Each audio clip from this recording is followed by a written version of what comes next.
What is going on, Casually FC? Welcome to another installment of the Casually Chelsea show. I am accompanied by the lovely panel of Ahmed, Winter Surfer, Real Chris, and Oliver, and myself, Marshalldbdx, your host. Apologies for the tardiness, guys. It happens, but we're here. We're ready to go. We're ready to discuss a few topics that have happened within the last few days since our last episode of the Casually Chelsea show. But before we go ahead and start this show, be sure to smash the like buttons if you haven't done so already. Subscribe to the channel if you are new here. Also, if you are new here, or if you have been here before and you haven't subscribed, smash it up. We have like what 69% of you or 60% of you that do watch the channel have not subscribed yet, and we are on our way to 3K subscribers. So help us reach our goal by subscribing. Hit the bell notification so you don't miss out whenever we do go live. Check out the links in the description below for Discord, our Twitter, my personal YouTube, and Ahmed's YouTube, and Sarcasm City, and all that fun stuff. All of that is down there for you guys to enjoy, as well as leaving a comment down below because engagement does help the channel grow as well. And I do like to see what you guys are saying every now and again as well. I do respond. Be sure to check out the memberships. We have 4 different tiers starting at 99p. You get some awesome emojis to use and fun emojis to use, and it's a great way to support the channel as well. You have super chats available, and you get to be a part of an awesome community. So big up to everyone who's already in the chat. Big up to all you guys in here. But let's go ahead and get this show on the road, and let's start off with the first topic, which is John Terry potentially investing 10% stake of Chelsea. So let's start off with this first tweet here from Matt Law. Breaking: John Terry is looking at investing into Chelsea with Todd Boehly open to new investment. Terry and his partners are looking to making an offer for a 10% stake that would incorporate fan investment through the online technology platform Primary Bid. More details right here. It is believed that Todd Boehly would favor an equity investment, with sources under the impression that a 10% stake in the club is available to help big ticket growth prospects such as a new stadium project, Cobham redevelopment plans, and to expand their multi-club model. I do have another tweet here that does relate to this, so I'm going to go ahead and fetch that while we discuss what we have here so far. But I mean, I remember over what was it? Was it in January there was rumors that John Terry wanted to take part in a percentage of the Chelsea project. I can't remember if that was in January or not. Someone remind me. Yeah, I thought he actually did invest, like, some point. Maybe, yeah. I think it was at that time of period. I thought he did invest, so I'm a bit confused. Like, he's investing now. He never invested. Maybe he was close. No, because like he always had like the 10% that he wanted to invest, or just like himself and the fans, alongside any other like ownership group that wanted to do it beforehand, and he never did because all the other ownership groups were looking to get 100% of the club. I remember it was during the time that he got the whole NFT scandal thing going on for him as well. It was around that time. But also, here's another tweet. Club sources insist that any new investment in Chelsea will not be used to cover money already spent, but will instead go towards big ticket growth projects. So the stadium revamp and all that fun stuff. Yeah, I mean, I guess that's a good thing. I would say it's a good thing. I think it would be nice to have John Terry involved. I think, especially if it's a fan invested thing, I'm sure that'll help the fans have a bit of a say in, you know, how to improve the club. So, I mean, if anything, if anyone has like Chelsea's best interest in mind, I would say like Terry's one of those people. So, I mean, what do you guys think overall on keep the fans away? Keep the fans away, please. I'm just gonna let you know. Personally, it will be a PR nightmare, and personally, for me, we need PR nightmares in this club. You know what I'm saying? We're in the mud. No need to go from the mud. Wait, can you elaborate on that though? Why would it be a PR nightmare? I'm just curious. I'm not disagreeing, but just. I don't need to spell it out for you. Oh, never mind. I will say, I get it. I knew what you're saying. Yeah. But it's gonna be I thought we were talking about the fan involvement, not John Terry. Yeah. No. Yeah. But like, yeah, he's gonna be involved in all that, but he's gonna be behind all the scenes. So I don't know if it's gonna be a big issue. He has obviously Chelsea in his best interest. He loves Chelsea. No. Like he wants the best for Chelsea. Listen, it's all of that. But there's a big major elephant in the room. You know what I'm saying? We cannot move past. You know what I'm saying? It doesn't matter if he's love Chelsea. You know what I mean? I can love, my girlfriend, Yeah, but if I've done something crazy, doesn't mean I should be going back to her. You know what I'm saying to you? So that's what I'm saying. I It's would simple also as that. say it's also like strictly business as well. Like this whole percentage thing. He's obviously got one of a return from it as well because he's put. I don't know how much he's invested. Like But I don't think percent-wise. the problem is like it doesn't matter if it's strictly business. The problem is when you're bringing these guys on board, no one knew anything about what's his name when he got Bowley. Not that much was known about him. The other guys, Hansburg Wiss, all we know is this guy's a Swiss guy that likes Swiss cheese. All right, the other two guys. I ain't seen that guy. The other two guys, the other two guys like Jose Feliciano and Baghdad Iqbali. All we know about them is that they own like a massive hedge fund called Clear Lake Capital. Other than that, we don't know anything else about them. The problem with John Terry, yes, we know him, the player, but we also know the other stuff that has occurred in his life that has been problematic at best. Let's just say problematic. It's the easiest way to put it for everyone in chat. So that's the problem. Yeah. And plus, even if he invests, it's like a tiny percentage. There's no controlling stake whatsoever. They can make decisions without him. Whatever if he's outvoted, it's not going to be like a. I think it's going to be like one of those non-executive things where he just turns up once a month for a meeting, gets paid, and then pisses off. Yeah, I was gonna say like I think the only one of the I think one of the few benefits would be like obviously it's money that the club can use, but also he would also like gain any profits that Chelsea would make going forward. So I don't know. It's a very interesting, like when it comes to business stuff. I'm usually like hands off. Like I don't really know much about it, but it seems like a decent. I don't know. Outside the PR thing, it just seems like a decent idea to have a little bit of an investment outside of just Clear Lake Capital. It could go bad too. I mean, more hands in the kitchen, things get a little messy. But 10%, I don't think it's too much of a big deal. I don't know. Nah, yeah. So let me go ahead and go on to the next topic that I had for you guys. Unless you guys have anything else you want to add to that one. Not for me. It's just behind the scenes, just clean and just like move on. Really, not really fussing about it. Okay, so the next tweet that I have, or the next little topic that I had for you guys, was revolving around the direction of the club. So we heard there's a little bit of an interview with Jose Feliciano, Clear Lake's co-founder. Said Chelsea could be better run from a financial perspective. I think we're trying to do. I think what we are trying to do is reduce the salary and essentially the OPEX operating expenses of the business by over £80 million per year. Going on to the next tweet here is him saying, ultimately, we are extremely aligned with the supporter and fan base because the best way to make our club more valuable is to win. The first team had a tough first season. Our first season, we have a tremendous amount of talent. So, listen, I think this guy's a little out of touch, but I mean, what he's saying isn't wrong. We do need to win. I think that's the best way to, maintain and increase the club's value, especially going forward, considering all the talent that we have. If we win, everything benefits. Everything benefits from us winning.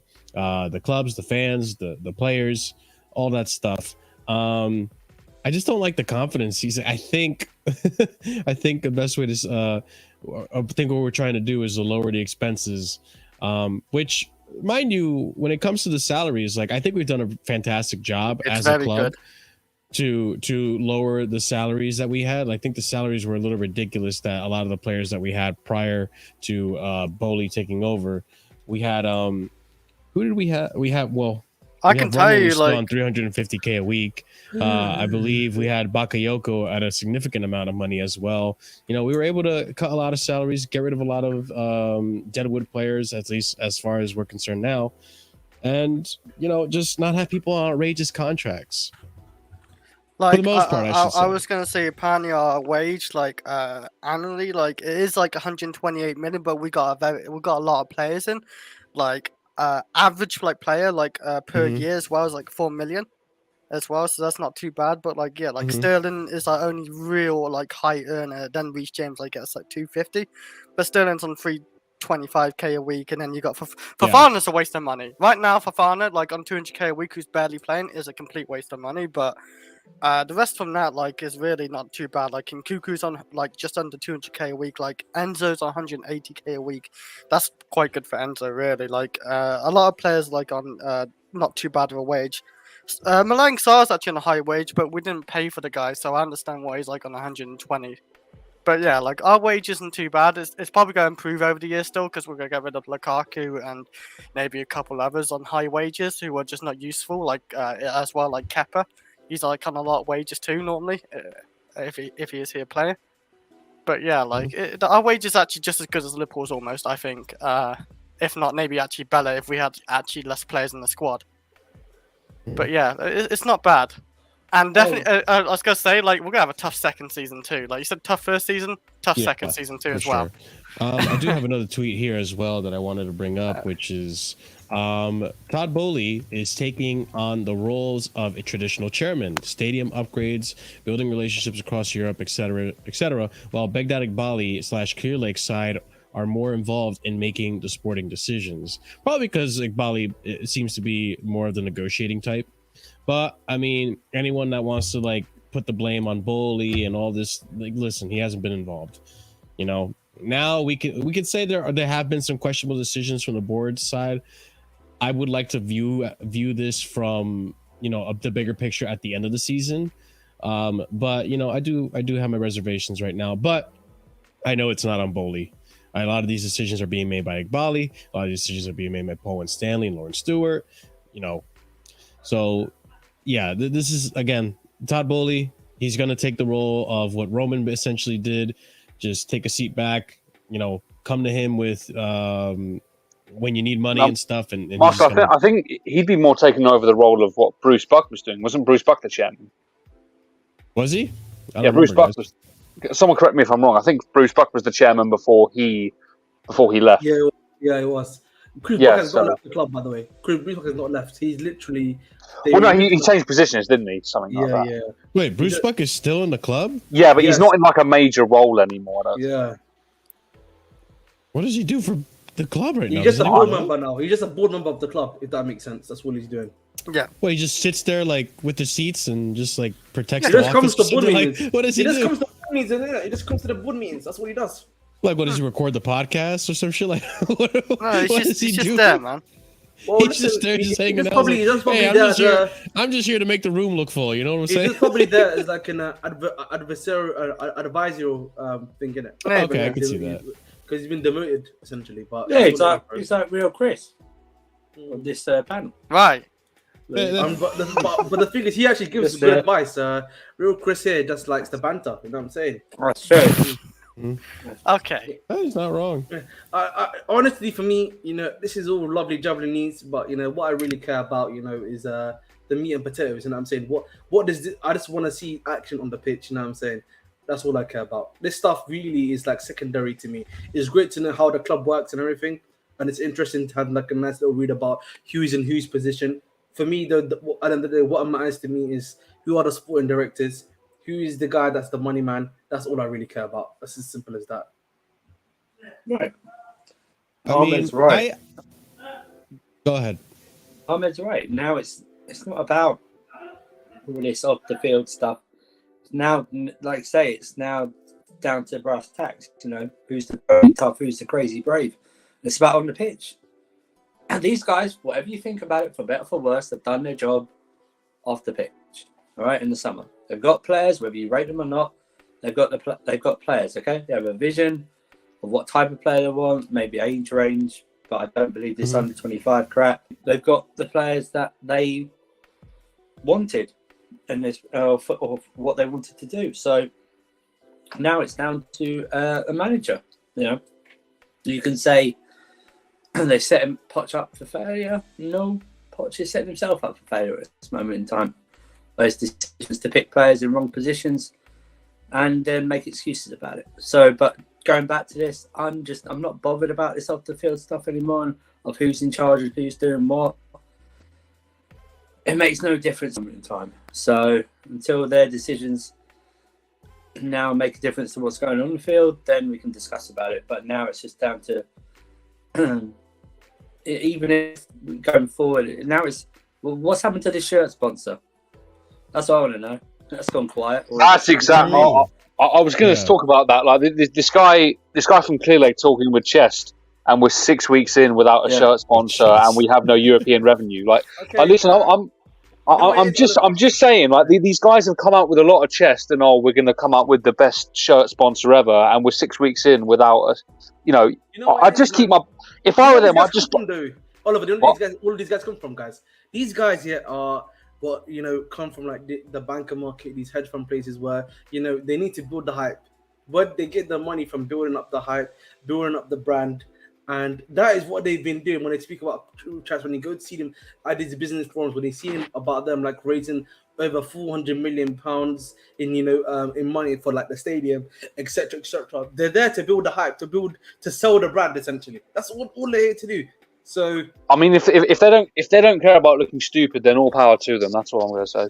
No, because the thing is, maybe some of these football people consider they look stupid, but in their own market, guess what? They're making they're raising the money they need for the club. So that's the thing I would say to that, innit? So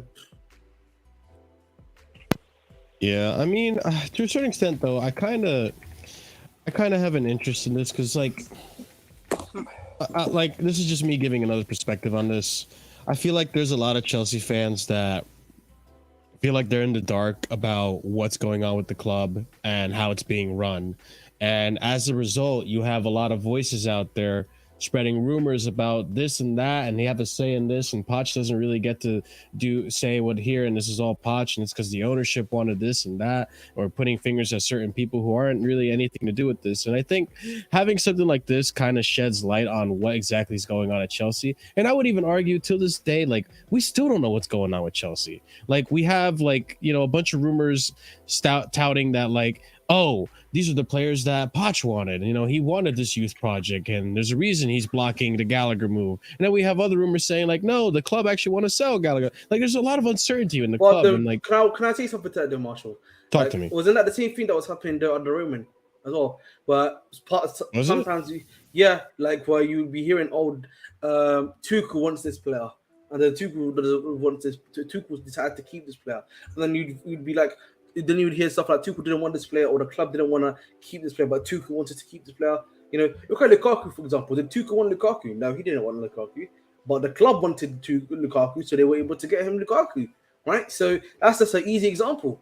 Like, we only found out much later. A lot of the stuff when it comes to transfers and everything like that, you probably have to wait until the dust settles for quite a while before you find out what the real truth behind all of these stories are, in my opinion. Yeah, but listen, man, it's all. But again, just going back to full circle to your whole story, right? I don't really care about that story. What I care about, to be honest, for me, is the manager of the football club. Is he cooking? Am I seeing something from there? That's what we need to be carrying out now. This is right now, we're in football season. I'm not in pre-season mode or off seasons where I'm trying to find out what the ownership are trying to do to make the club better. This is not the NFL year where, after week 17 and the Super Bowl has passed and everything, I'm looking at the ownership to see what moves they're making to make the club better. This is not transfer time. Simple as that. Fair enough. Okay, so let's go ahead and move on to the next topic I had here, which is we have one of our players that signed a new contract. I think it's a center back, right, guys? Yeah, Gilchrist is center back. Okay, yeah, Gilchrist. All right, yeah, there we go. So let's go ahead and discuss this, share our thoughts, and we'll go from there. Got my name. But does anyone here know about Gilchrist, bro? No one here knows about Gilchrist. Alfie Gilchrist has signed a new deal at Chelsea until June 2025. So this is actually a shorter term deal. Interesting. This is coming from Scott Trotter of where is this? Football London. So good for him. This is a short contract. I just realized that, which I'm not used to with this regime. So is there an interest to sell this player? Probably. It seems like it to me right now. I think it depends on what he's already on, what contract. He might have been on 4 years or something. Maybe. Yeah. I think it just goes to show that. I think it just goes to show that the club don't really value him as a long term thing, like for major resale value. Otherwise, they probably would have put him on a longer one. But I mean, it's not going to really impact the first team. He's a under 21 centre back, so and he's probably not going to get anywhere with us. So it is what it is, really. They're trying to get enough money to sell him. That's why they're leaving 2 years left on his deal. I'll have a look now on Transfermarkt. I'll see. I don't know how much you can go for. I don't even know what this. No. Look, they literally said, 10 mil. I signed a new deal until 2025. Maybe. Right now we're in 2023. Next season will be June 2024. So there's going to be 1 season left. So they want to sell him for money, essentially. Quick maths, man. Come on. I guess. Okay. Yeah, I mean, I remember seeing him in the preseason. Played a few games. Did you? Nothing. Yeah, he played a few games in preseason this season. I didn't even notice it. Remember when we were watching Wrexham? I said like this guy looks like a default player. Like I remember you saying that. Ahmed, you were there. Yeah, this guy is that guy. He looks like the default, like create your character, in like FIFA. No offense to Gilchrist, but like we've got Lewis Hall at home. Yeah, you. Well, we had Lewis Hall at home. Say that again. Maybe he can develop, man. He's young. Yeah, but like. I'll be real, mate. I couldn't. I mean, Chris, in terms of the development squad and the under 21s, the best centre back coming out of there is clearly Bashir Humphreys at the moment. Yeah, I was about to say we have Humphreys. Humphreys looks pretty promising, and we'll see what happens with him in his future. But Gilchrist, I don't know how much is how much. I mean, how old is Gilchrist? Does anyone know? 20. Late teens, early 20s, probably. Knowing Chelsea, you know what I'm saying? They like them young. Hey yo, you need to relax, bro. How can you say they do after my comment? He is 19 years old, by the way. Yeah. 19 years old. There you go. Hey, he's over the age. That's a good news. Yeah, it's like look at him, man. He definitely looks. Hang on a minute. Ahmed, you're at 2 strikes right now. You need it. There's a cooldown on these things, bro. Why didn't you stop talking and being creepy at the same time, man? You know what I mean? You tried. Ahmed. The funny thing is, you tried to make. I don't know what you were doing, really. Looking at you, Ahmed. Yeah. I don't know what you're doing, man. Sorry, guys. I'm just trying to be a little. Man. Hey, listen. In troubled times for Chelsea, we're trying to be lighthearted. Look forward to your 5:55 kickoff tomorrow against Lask. Yeah, look forward to that. Hey, man, your Philly will be taking you crazy places, man. Enjoy, bro. Yeah, good luck in you. Good luck. Enjoy Salas. I didn't realize you guys were up against Skim Milk. Jesus Christ. Yeah. That's a tough team. Yeah, it sounds like Skim Milk to me. You know, I mean, listen, I like semi-skimmed Craven Dale milk. Awesome, mate. You know what I'm saying? Only Ahmed would take the joke and then start like, let's actually talk about. May as well. Oh, my days. All right, let's go on to the next topic. I'm sure you guys are looking forward to talking about this one. Oh boy, Ramsdale on Chelsea's radar. What are we talking about? Let me tell you guys. So, a few tweets I got here in relation to this topic. Wow, look at those guns. Should Robert Sanchez and Georgi Petrovic underperform, then Aaron Ramsdale could become a possibility. Although it is thought Chelsea's priority in January will be a striker. Then we move on to the next tweet. According to Sammy Mockbell, Chelsea are keeping an eye on Ramsdale's situation at Arsenal. What? Nothing. Sammy Mockbell. Okay. Are keeping an eye on the Ramsdale situation. Ramsdale, we don't really know what's happening. Raya's been playing games now in Ramsdale's place as in Arsenal. We don't know what's going to happen with Ramsdale. And then we have here Chelsea and Bayern Munich are among teams closely monitoring the Aaron Ramsdale situation at Arsenal. I'll start this off. Listen, I don't want Ramsdale. I don't want Ramsdale. Like this guy, sure, he's got some good saves in him, but we just saw the last game. Robert Sanchez has good saves in him too. It means nothing to me. I've seen Ramsdale have plenty of bozo moments. I've seen Ramsdale be very iffy. Like I'm not convinced of Ramsdale. I'm convinced Ramsdale just makes things look more difficult than they need to, and he's not as good as a goalkeeper as people. Arsenal fans, I guess I'll say. I won't like say people in general. Arsenal fans make him out to be. But maybe some of you guys rate him. I don't know. Does anyone on this panel rate this at all? He is he is bang average, man. Like, he is no difference to me as like a Kepa or a Sanchez. I don't think he's anything special like that. Like, his positioning ain't the greatest. And the thing is, you say he's got great saves. I think he just makes saves look a lot harder than they are. He likes to be dramatic, like a camera man saver. Like, he likes to do those type of saves. I don't rate the guy. He's an awful keeper. If we seriously sign this guy, our goalkeeper error, like bad keepers, just going to continue with like Ramsdale. Like, he's just an awful keeper. I hope we're not serious. I hope it's just all smoke and just like fake fucking, like, we're going for a different keeper. It's just fake smoke. Can I just ask you? You've literally got Sanchez. You've literally got Sanchez. I'd have Sanchez. Once again, no, we've got Sanchez, we've got Petrovic, and you've got Gallagher coming through. How many more goalkeepers can we handle? Honestly, the only thing I would want is a world-class goalkeeper, and the only one out there is Mignon. That's really. He got injured yesterday, man. This guy's actually kind of sus on the injury record. Is he injured? The thing is, Broski's injury prone too. Wait, he got injured. Yeah, he was injured last season too, right? Yes. Oh, Jesus Christ, dude! There are no. I honestly, I cannot think of any good world-class keepers out there right now. I'll take a Mignon. You know, I've said this before. But he's injury prone. Marshall, I've said this before. You just heard what we said. Yeah. I've said this before, Marshall. Yeah, in a lot of like in the current market, in the current era of football that we're at, because it's like a new cycle. There's the upper echelon, and there's this crazy gap, and then you've got this crazy gap of like guys that are good at one thing and really bad at another thing, and then you've got a lot of prospects coming through. So and that's the problem that you've got right now in the market. And like even those guys they want to get from the upper echelon, they're gonna cost you quite a lot of money, of course, and then a lot of these guys are already like tied down quite quickly by the clubs who have done a great job like that at doing that essentially too. So the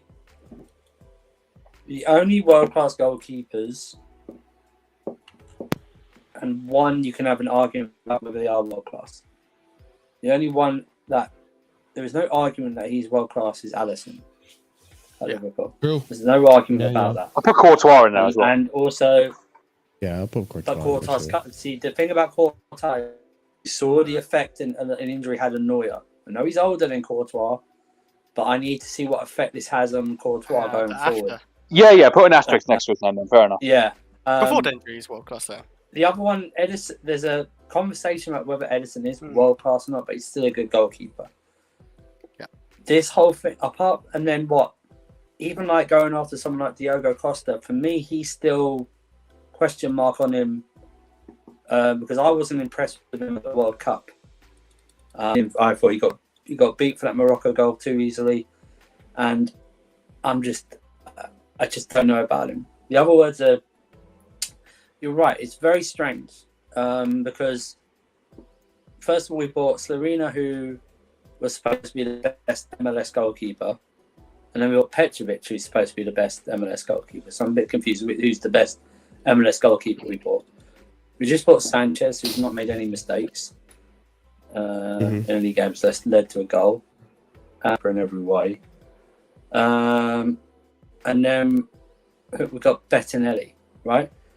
I think football fans in general are going to have to change their thinking when goalkeepers about, I want a world-class goalkeeper. Because I don't think there is any, apart from one really outstanding goalkeeper in Alisson. You're going to go with, what about Ter Stegen? I don't think Ter Stegen's in Alisson's league. Oblak's on a down curve for the last couple of years. And then who else are you talking about? Onana, his Man United career seen tonight. He did a David De Gea mistake. And then you got Mignon, who, on paper, probably. But these injuries are totting up at this moment in time. They are totting up. I don't even know if it was like an impact injury last night, was it? No, bro, he just sat down. He literally just sat down, bro. So I mean, same as Ruben Loftus-Cheek. Those are probably and those can sometimes be the worst. When it comes out of nowhere like that, those can be the worst. But I don't know. I mean, Donnarumma's not a world-class goalkeeper for me. Still got a lot to prove. I think he's cooked. He's cooked. No, Donnarumma's just cooked. You think has it been cooked the last season or so? He's bad. He's very bad. I'll be real. I watched that guy for this last season and some of this season as well. Yeah. He's trash. It's just a lot of bank Mickey average Joy- keepers in the world, isn't Mickey it? Chalobah is like The only other one next that's like best decently goalkeeper rated is and next one- Martinez, right. probably. Yeah, I would. And the put thing with Martinez. Martinez, he's in his Martinez, peak right yeah. now. He's in his peak right That's what now. I mean. I don't know. That's what I mean. So I don't know who we get. Ramsdale, listen. So in the previous thing, wasn't a lot of talk about replacing Ramsdale from the Arsenal fan base until they bought Raya. Yeah, until they bought Raya, that's when this all flood came in.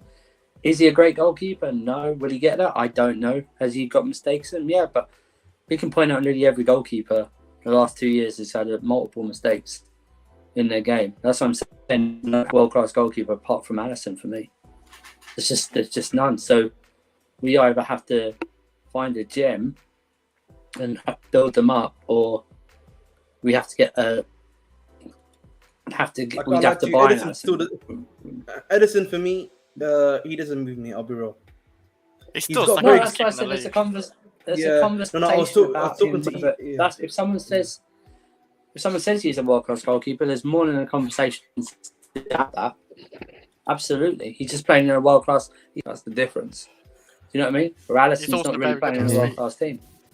And Courtois, yeah, Courtois is world-class. There's an asterisk now because of the injury. I have no idea how. It's an ACL, right? ACL injury. ACL. Yeah, an Yeah. ACL. He's out all season. I have no idea, and I'm not saying he was even the best with his feet or kicking, but look, even just launching off, just like bending the knee and then launching off to save. I have no idea, because we've seen Neuer, right? Neuer's not the same. I know he's older, but Neuer's not the same. That's why they had to link to a goalkeeper. He can't. Exactly. The reports are he can't do the same as some of the things he could do. He can't do the same before the injury that now after the injury. I will say it. Oh, sorry. I mean, going to say, you're gonna have to stumble across. You're gonna have to stumble across a real good game. I have no idea if this Petrovic is good, but if Petrovic is not playing now or only playing once a week, why would you then start another buy goalkeeper if you don't know how good Petrovic is? Yeah. Do you know what I mean? That makes no sense whatsoever. And the thing with Ramsdale as well is, even if he is a second choice behind David Raya, he's got English tax on him. Arsenal are going to easily 50, 60 million at least. It just will not be worth it. I swear. I just don't believe the 50, report. 60, we've undone the Kai Havertz. We've undone it. I just don't believe the report. It just doesn't make any logical sense that we just got Sanchez in, establishing as number one, and we just got Petrovic in. It makes no sense. Why would you give him only 3 months? Especially a second choice goalkeeper at the moment. Why would you only give him 3 months? How does that make any sense whatsoever? I think it's just literally a transfer. Let's just put Chelsea's name in it.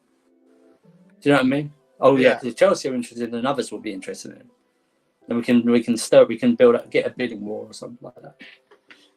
And Andrew, go on. Yeah, go ahead.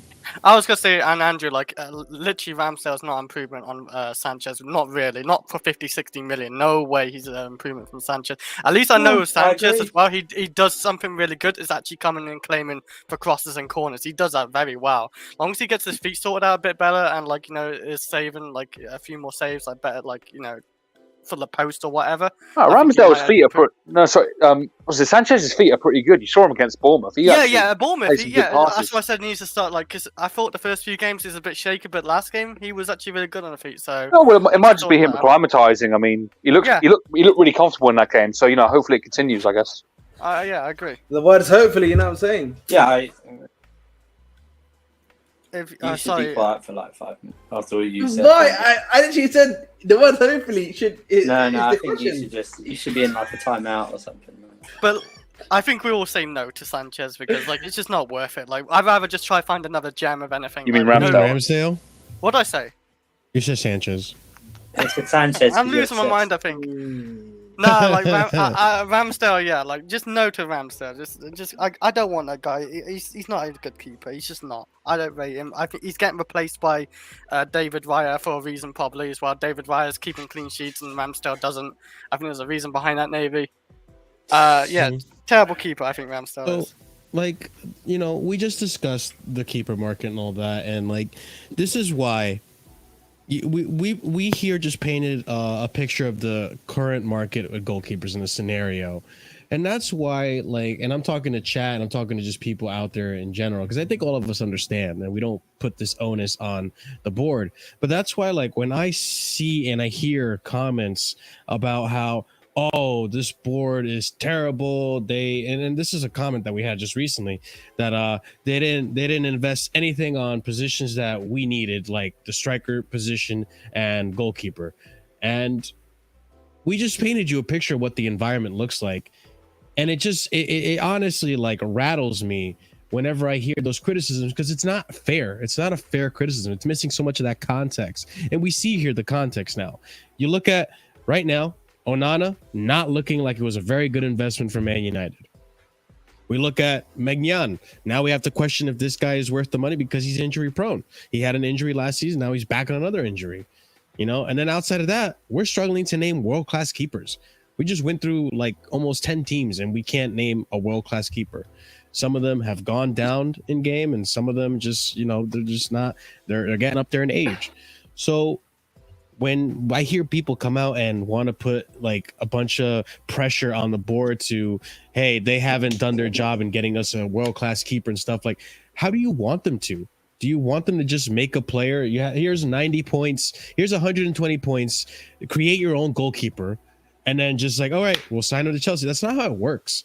Like, you know, we're in a market where we have to pick what's given to us. And if we want to go to the striker market, and we will be discussing the striker situation right now, later on in the show, you really only have Osimhen and Tony, and Tony's suspended until January. So if you want to get mad at the board for not investing in these areas, how can you, when it's just not feasible? So here's the thing, right? So we bought Slorina, right? 18 years old. At the time, he was the best MLS goalkeeper until he got Petrovic, and he was the best MLS goalkeeper, apparently. So surely then the succession plan is Slorina out for a few seasons out on loan, probably in different leagues each season to build up his play and something like that, and to see what Petrovic does. But I don't. I just don't. That's what I mean. I don't, in some of his positions right now, doesn't have a lot of what you would perceive to be world-class talent. Yeah, it's either okay, yeah, good enough, potential, or nah, they're near in the end of their career. There's no like, oh wow, yeah, we should definitely go for him. Yeah, as much as I sit here and like, I do want another world-class goalkeeper, I do want you know, a world-class striker, but I think Chelsea and just most teams in general right now are at a point where, like, you know what? It's either we go for the two names that we mentioned, which are still up for debate and questionable, or we take a risk on inexpensive youth and hope that we just gamble and get ourselves the next world-class keeper, which could be Slorina, it could be Petrovic. Talk to me about Onana. Right? Do you know how many goals he's conceded in his last 6 games for United? 7, right? 14. Double that. Jesus Christ. That's what I'm saying to you. Like, you know, I mean, that's not entirely on him, but he's part of it, you know? Bro, but like at the end of the day, though, that's again 14 goals that he's conceded in 6 games. Yeah. That's Kepa-esque numbers. And remember, what brought Kepa because of his apparently his ability on the ball, and like that he was a great making some good saves at Athletic, the Athletic club. So this is what I'm saying to you. Like, you know, you need to, you know, there's a need for us to have hindsight and think about some of the stuff that we do. But yeah, what we need is to have a Mendy type impact, but to be sustained. Yes. Yeah. Need that Mendy year to be multiple years. That's what you need. Because he was outstanding. And that's why he was world class. When everyone has a debate between Kepa and Mendy, I said, in all the time Kepa's been here, he has never reached the level Mendy has, ever. Because even on a consistency level, he's never reached it. But we need a type performances, but to continue. That's what we need. But that's what I mean. There's no outstanding candidate because no outstanding candidate is out there and is available. Because everyone you're going to have doubts on. as we've just proven. Even Magnon, injury record, doubt. That's where we have to one even thing scout. more than anything that I like to do on this channel is to be reasonable and fair in everyone's position. Like, you know, we're in a position right now in Chelsea where when it comes to the goalkeeper and the striker situation, we kind of like beggars can't be choosers. Like we're not even beggars can't be choosers, but like it's slim pickings out there. So, you know, if we happen to get a world class one, then I'm open. But Chris said scout. Don't you think they've done that with Petrovic and Slarina? Yeah. No, that's what I was gonna say. Either scout I and be happy with what we scouted right now and keep that with that for like a season or two and see how that works. Because I agree. I agree. Yeah. I just, this whole going full circle, I just don't believe this report. I just believe it's the name again. It's how we use Bayern Munich's name and all our players that we were going to sell. Yeah, I can see that. You know what I mean? You know what I mean? I just think we'll just be, Chelsea might be in for him. Because logic, like I said before, why would we give these two goalkeepers till January? Do you know what I mean? Especially Petrovic. Yeah, he isn't. I bet you Petrovic, can I say this right now? I bet you Petrovic plays unless it's an injury crisis, unless it's an injury Sanchez, no more than 3 games between now and January. Unless Sanchez has almighty cock-ups. Do you know what I mean? Like in a row. Like that. I just don't see it happening. See, and then we're gonna go, we're gonna judge him on 3 games or something like that. It's just ridiculous. I think it is absurd. You know what they say, man. Slow and steady wins the race, man. So we'll just wait and see with what these guys can produce for us at the end of the day. Yeah, I think it's smart to be. I think it's smart to wait for the bigger picture and see what happens. Marshall, if you think about it, out of what we started this season, the goalkeeper position is the least of our worries. And what's happened this season already? It's the least of our worries. Even if you don't rate Sanchez, or to Sanchez to a big level, he has not, at Touchwood, nothing he has done has led to us conceding goals. Right? Nothing. Only one thing. And this is still up for debate because I still think he was allowed to do this in this box, but the AFC Wimbledon, the penalty conceded. Yeah, but that's we didn't lose that game. But that's just a misfortune. That, do you know what I mean? Yeah, that's what I mean. Like, I think that's up for debate because I still think he shouldn't have gotten. That wasn't a foul. And plus, you saw Onana literally do it like the exactly. Onana did something worse like 2 weeks before, and he didn't get anything for it. Yeah, so I mean, like, again, that one's up for debate and to see what's that. But other than that, like, exactly, Andrew, you're right. So I think the goalkeeper position this season is the least of our worries. But another position that I wanted to discuss was, and this is something that, you know, everyone's been discussing, is the number 10 position. And I think a lot of people, as per usual, whenever anyone leaves Chelsea, we start having buyer's remorse. Oh, here we. This guy right here is the leading candidate for the biggest one. People are going crazy about this guy, Felix Remorse. Okay, so I think I wanted to bring this up because I want to see how you guys feel about it. How are you coping with it, and what are your justifications for obviously why he was never going to be the guy? So, or maybe he was supposed to be the guy. Up to you guys. Let's see what you have to say. So, I have the first tweet right here. Is Fabrizio Romano. The feeling at Chelsea was that earlier in the transfer window, Atletico Madrid would not accept a loan deal for João Felix. Chelsea decided against spending 70 to 80 million euros on the deal on the financial side. Mauricio Pochettino was never convinced. Remember, guys, this was more so a Pochettino decision. He didn't like the work ethic. He didn't want the player back, more so than it was a board decision. But I think in part, it also could have been a board decision because of the finances, because it was expensive. But I believe from the get-go, Boli was willing to bring in Felix, and it was Christopher Vivell, wasn't it? Vivell wanted, or even Vivell, yeah, potentially. I don't remember clearly, but yes, there was part of the board that was trying to say, "Hey, do you want to keep Felix or not? Poch said no. So we move on to the next tweet. Mauricio Pochettino was not convinced signing João Felix was the right idea, as he felt Christopher Nkunku was a perfect signing for Chelsea. So hindsight 2020, we're in a position right now where Nkunku is out until January, essentially. We have Carney still out for another maybe 3 to 4 weeks, maybe another month. And we got Cole Palmer to play in the 10th position, but Pochettino's not been playing him in the 10th position. So Felix goes on to Barcelona, works for Barcelona. They get a last minute, signing for him. I think they got him on loan, and I believe the loan is like, it's stupid cheap price for João Felix. Now, is it? I believe so. I need to look into the details of the loan. Maybe one of you guys know. They was demanding a lot from us. They didn't pay any fee. What? Because they're broke, but like they didn't pay any fee. Why did we have to pay 20 then? They didn't pay any loan because we can and they can't. Oh, well, that's a bit unfair. I hate that you just. And also because João Felix was throwing a temper tantrum at Atletico. You know, we all saw what he was doing. He was acting depressed and getting the sympathy from all of his sims. You know what I mean? Well, that's what Chris. That's what he was doing. You don't see it.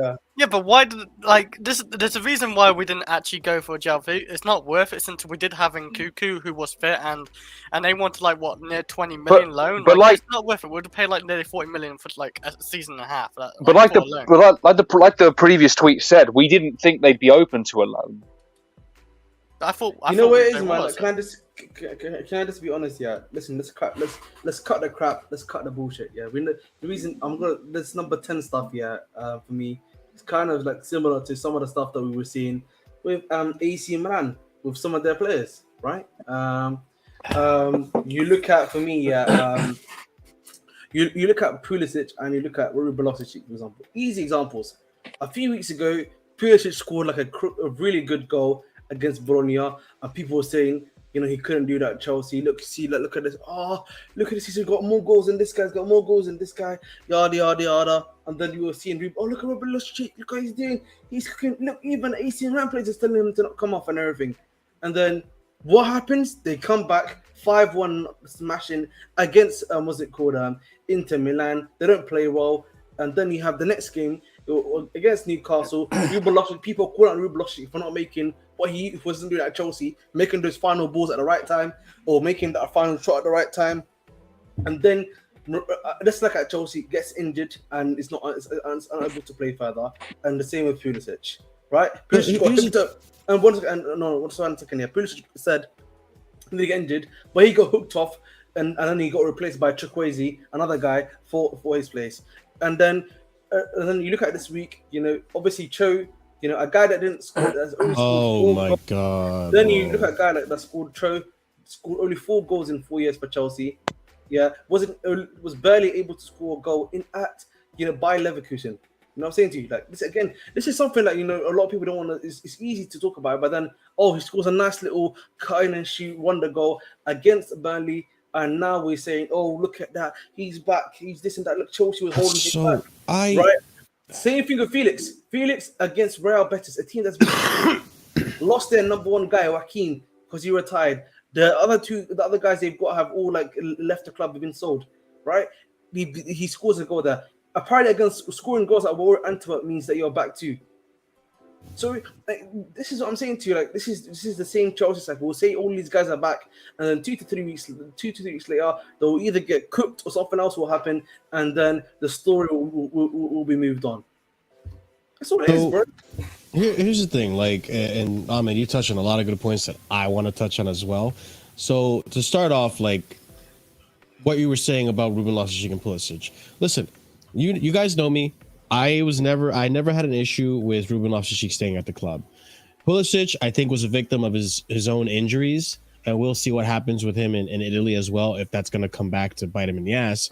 But I remember that when they were both at the club, people were volatile against these players. They wanted him out. They say they weren't good enough, yada, yada. I found every little thing to neg them on, every little thing, every little agenda, Ruben Loftus-Cheek can do 9 out of 10 things right, and that one thing is a standing point, and that's the only thing the Chelsea fan base will discuss. And then they'll paint this player as a shit player, as for the result of the one thing they did bad. Now they go to AC Milan, and I don't care that they're at AC Milan. And they can ball out for all I care. I don't care. I have my team. I'm gonna back my team. I'm gonna back the board and the decision that they make, and hope for the best. And if the moment they go sour, then I'm gonna criticize the board. But these players go off to AC Milan. And Cho, well, I'll get on Cho. These players go off to AC Milan. They start to cook. They look decent. And now all of a sudden, the tune changes. The tune changes. Now the Chelsea fans are like, look at what he's doing. Look at this. Where was that support? Where was that unbiased to paying attention to the one negative thing when they were at Chelsea? Because honestly, what I'm seeing in Milan isn't very different than what I'm seeing at what Ruben was doing at Chelsea. It's the same Ruben. It didn't change. Yeah, it's a different league. Maybe it's a little easier, but it's the same fucking Ruben. You know? So now you want to pay attention to the good parts of his game, but when he was at Chelsea, wasn't good enough. So make up your mind, Chelsea fan base, one or the other, okay? And that's the issue I have with the whole Ruben and Pulisic coming up in these conversations. I did. Cho, oh my God, the shamelessness. Have you no shame? This Cho motherfucker comes in, and mind you, it was a brilliant goal, absolutely brilliant goal. I'm happy for him. It was a wonderful goal. I don't even think Cho can believe he scored that. Cho was just he was like, you know what? I'm gonna give it a shot. See what happens. At least it's a shot. I'll give it a try. And he looked at it. He was like, damn, I can't believe I scored that. And now people on the internet, on Twitter, on X, want to be shameless here. Look at what we lost. Did you forget that he went a season without scoring a goal? It was a season, right? He scored one goal. We scored one goal. Marshall. One goal in Bundesliga. Well, hold on, let me just land. Yeah. One fucking goal is all he scored. What if Cho goes this whole season Nottingham Forest, and that's the only goal he scores? Are you gonna be shameless about it now? Yeah, it's a great goal. So that's what I'm saying. Like it's a brilliant goal. Don't get me wrong. But where were those brilliant goals at Chelsea? Where was that brilliant goal at Leverkusen when he needed to prove himself and show the world, like, I am Callum Hudson-Odoi. I am going to prove to Chelsea why they should have played me when you were there on a loan? It wasn't there. So how are you going to come in here and tell me, like, oh, this is what we're missing out? You don't know ball. You're just you're impressed by moments. And this is exactly what Callum Hudson-Odoi had. And hold on, Marshall. real quick. Let me just, one more thing. João Felix, okay? On João Felix. Listen, I get it. I know Surfer wasn't that impressed because of the stats. I was impressed because I love the flair of the player. The player had a lot of flair. It looked really impressive, and it looked like he could have been a good signing. But if let's say if things go as planned and all of a sudden Nkunku doesn't get hurt, maybe we start getting stinger results because we had Nkunku, and Nkunku plays well, then we're not going to give a single shit about Felix. We're not going to miss Felix if Nkunku does well, if Nkunku doesn't get hurt. So now that we're in a situation, hindsight is very 2020. Now we're saying, oh, get João Felix. Oh, we should have gotten João Felix. Oh, the board and this. Oh, Poch doesn't know anything what he's talking about. Look at what João Felix is doing and all this. João Felix is a good player. Don't get me wrong. But was he worth the price that Atletico Madrid was asking for a loan, a 70 million euro, 60 million euro fee for that player for one season, who wasn't getting the goals? It wasn't, unfortunately, I think it was unlucky, but it wasn't getting the stats that we need. Meanwhile, we had Nkunku coming in. Are we really going to have two players compete for that number 10 position? It's so easy to speak in hindsight. I'll let you guys, Oliver, I know you had something to say, and then Ahmed as well. I want to make a minor point, Oliver, and then it's all yours, yeah? All right, yeah. I only have 1 point to make. And I think what's making a lot of this worse here is that, we're cussing out the players that we've just brought into the club. Like, I was seeing, like, the way Mudryk was getting cussed out, because Troy scored a goal. And scored that goal. And, like, you see, like, and then, like, Reboloshi scored something, and then, like, I didn't see anything about Caicedo or like but I was seeing stuff about Ugochukwu and stuff, and it's like, bro, this guy's really coming. This guy's really 90 years old, and we're doing this to him already. You've seen it even with Jackson at times, We've seen it with Jackson at times, even though we've not brought in another guy. But like the way he gets cussed out when you see Vlahovic score for some reason. Vlahovic scores. Oh, Ahmed, look at Jackson and look at everything like that. It's all yours, bro. After that, just quickly on the Mudryk thing. Like, do you remember that dribble that Leao did yesterday? It was all over Twitter. A dribble where he went into the box, but he fell over at the end. I'm like, if that was Mudryk, you're cooking him. Exactly. But no, it's Rafael Leao. So, why did we pass up on this guy? And Marshall, you said it with the Cho thing. We're asking the wrong question here. We shouldn't be asking why did we get rid of this guy for Mudryk. We should be asking, why didn't you do this at Chelsea? because you had the That's what I'm opportunities. saying. Do you remember the Man United game when he had a clear goal-scoring chance and just hit it straight at De Gea? You know, Brighton. I'll never forget Brighton. No, I the Brighton one was a handball that the referee missed. The Man United one was the worst one, bro. Man The United Man- at home. Okay. There was also a miss he had against Aston Villa, which, you know, once again, you know, why didn't you do this at Chelsea? Because you had the opportunities. You can't say that you were deprived of the chances to actually put the ball in the back of the net. Like, yeah, the man Two didn't big 8 even, game run.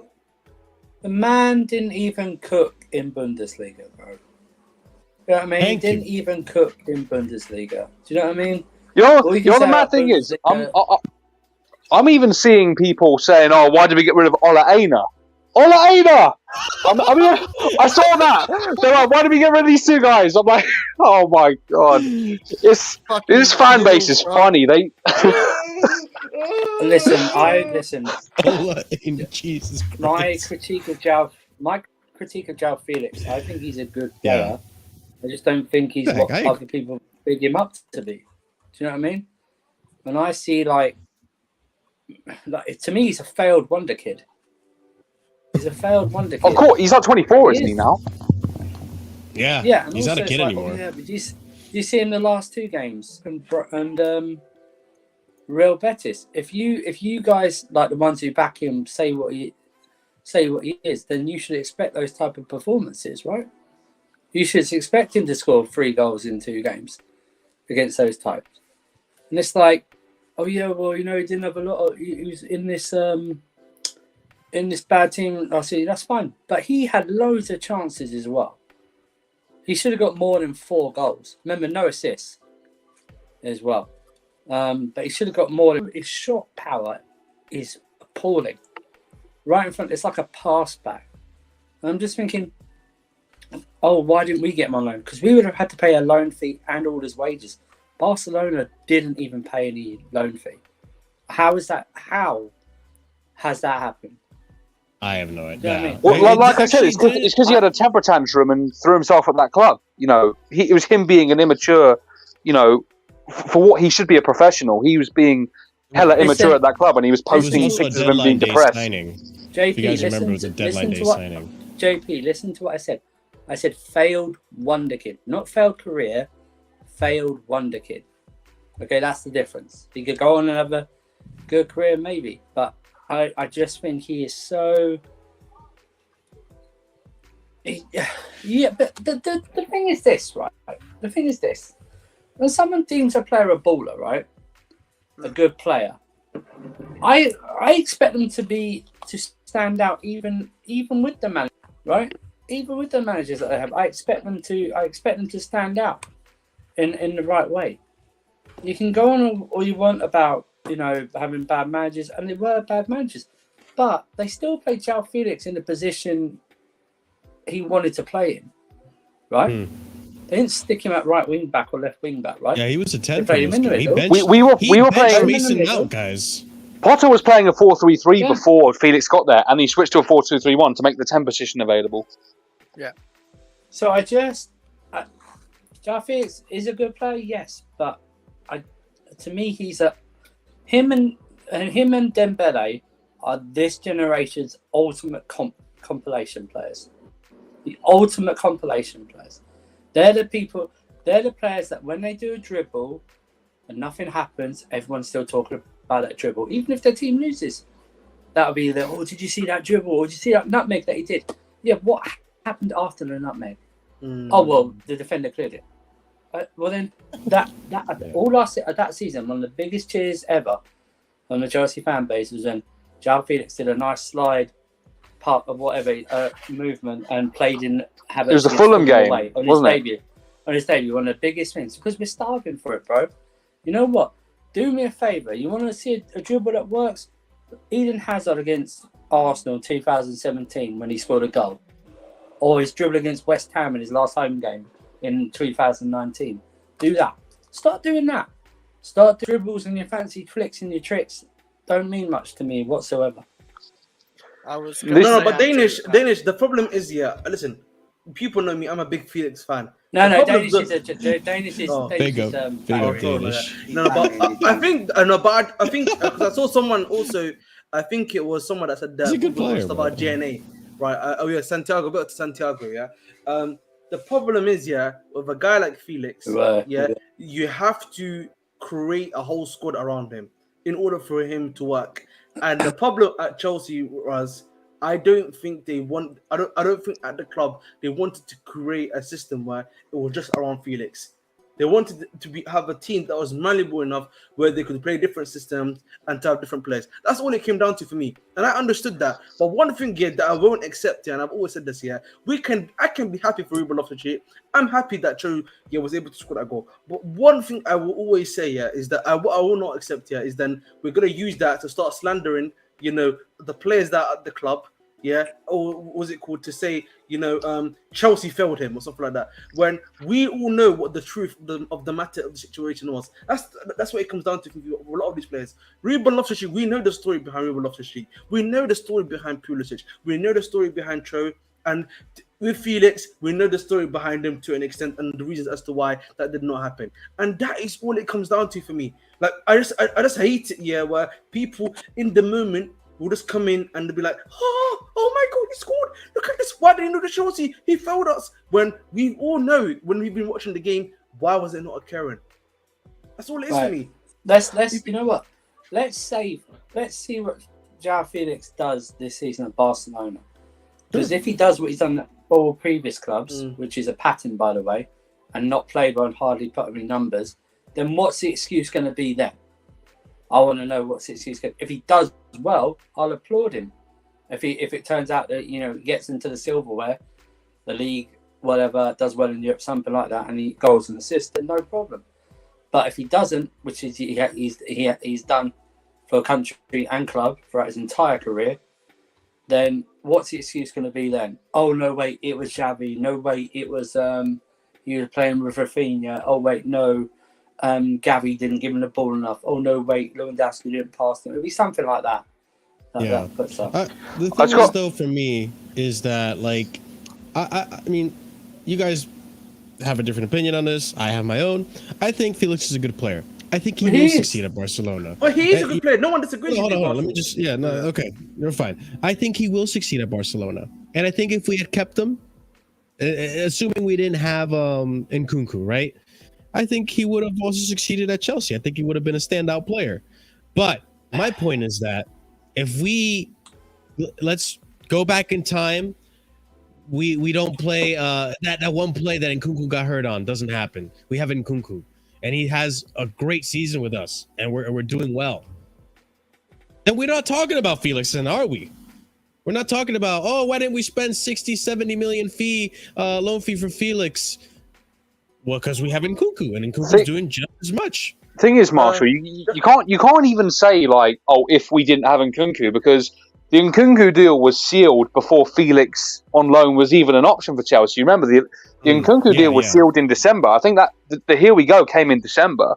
Yep. So you can't even do that, really. I'm just trying to dig at you. I'm just pointing it out. No, I know. Santiago, not to Santiago, but Newski says you're in denial. Felix needs an attacker set up, but isn't that the point I've made? You need to build the attack around him. Whether we like it or not, Barcelona, the players that are around him complement him.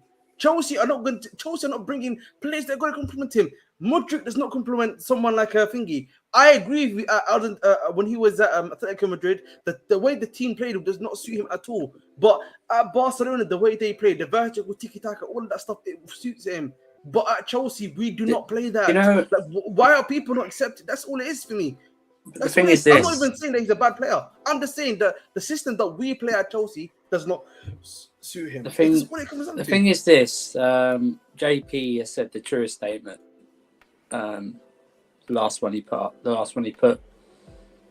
But look, he's not ours, and it doesn't matter. He's absolutely right. It doesn't matter. Yes. It just doesn't matter. He's not ours. It's not ours. We move on. We don't. No one talks about Jorginho anymore, Kovacic anymore, or stuff like that, and they're playing well, but not yet. It wasn't. No, but that's actually ironic. Kovacic is ironic, Safa, because it wasn't even our player. Kovacic is playing well, Man City. But you don't hear anyone talk about him. Oh no, you know what I noticed, Ahmed? I noticed the media are now starting to love Kovacic now that he's not at Chelsea. That's what I'm saying to you. Like, again, that's the point I tried to make. Like, when players do actually play good, that we're playing good at Chelsea. You see what I mean? The silence is. Yeah. I was gonna. I was actually gonna say before, like, people obviously wanted João Felix. I wouldn't want a João Felix because, like, obviously we talked about the price, how much he cost, how much wages going to cost. I'd rather I'm not a big fan of us signing Cole Palmer, but I'd rather Cole Palmer because he's actually going to stay here for because he's going to stay here for many years. He's only extra 20 minutes, and we got the player, and he's on less wages by far. So I'd rather actually Cole Palmer, obviously compared. That's actually a good point because for the same price that we would have paid for a loan for Felix at the time, we would have gotten the wage. We would have gotten a player that would have lasted 7 years. Yeah, and he's or actually 6 a years, backup. 5 years. He's natural backup who's a young player who could develop. He's like what, 20? Yeah. So I just want to say quickly, I think the only thing about the Felix situation that I'm annoyed about, and this is only if what I'm about to say is true, if Pochettino based his decision to not keep him on whatever Frank Lampard told him in his end of season report, because I'm sorry, I don't care, I didn't want Felix to stay, but if you listen to Frank Lampard, Pochettino, then you just have no backbone. That's all I'm going to say. You can't be listening to the worst manager in the history of this football club.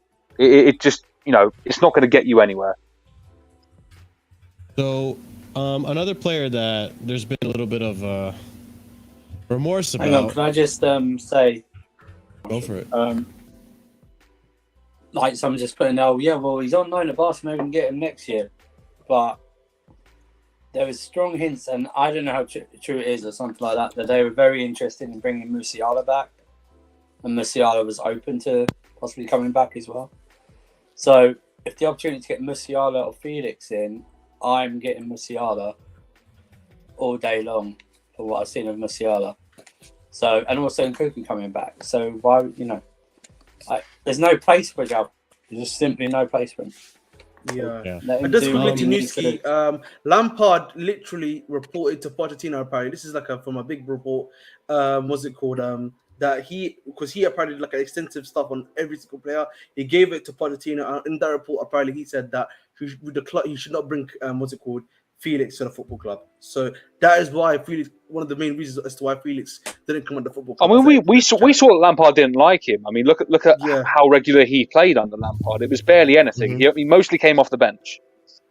Yeah. But the thing is, Newski, I get your point about the club got rid of every player that was polarizing. Come up on my screen. That was a polarizing figure. Mount fans were the reason we didn't keep. Not really, bro. I wouldn't say that because we're still keeping Gallagher, bro.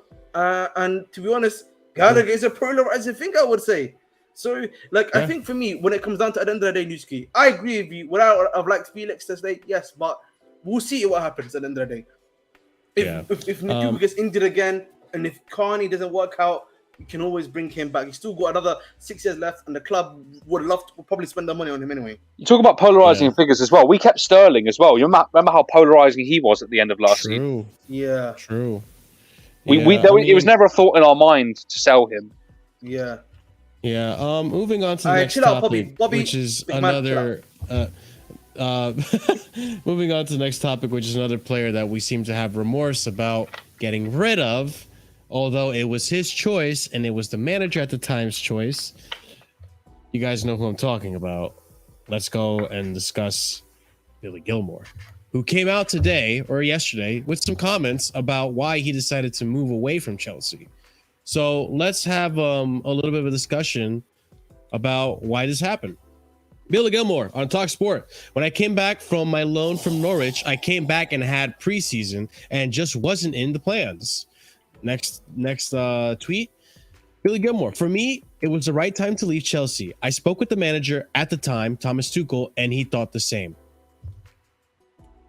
And I want to remind people that when Billy Gilmour was trying to push for a move, when he was trying to leave Chelsea in that 2022-2021 transfer window, 2022-2023 transfer window in the summer, Bowley wanted him to stay, but Gilmour insisted on leaving.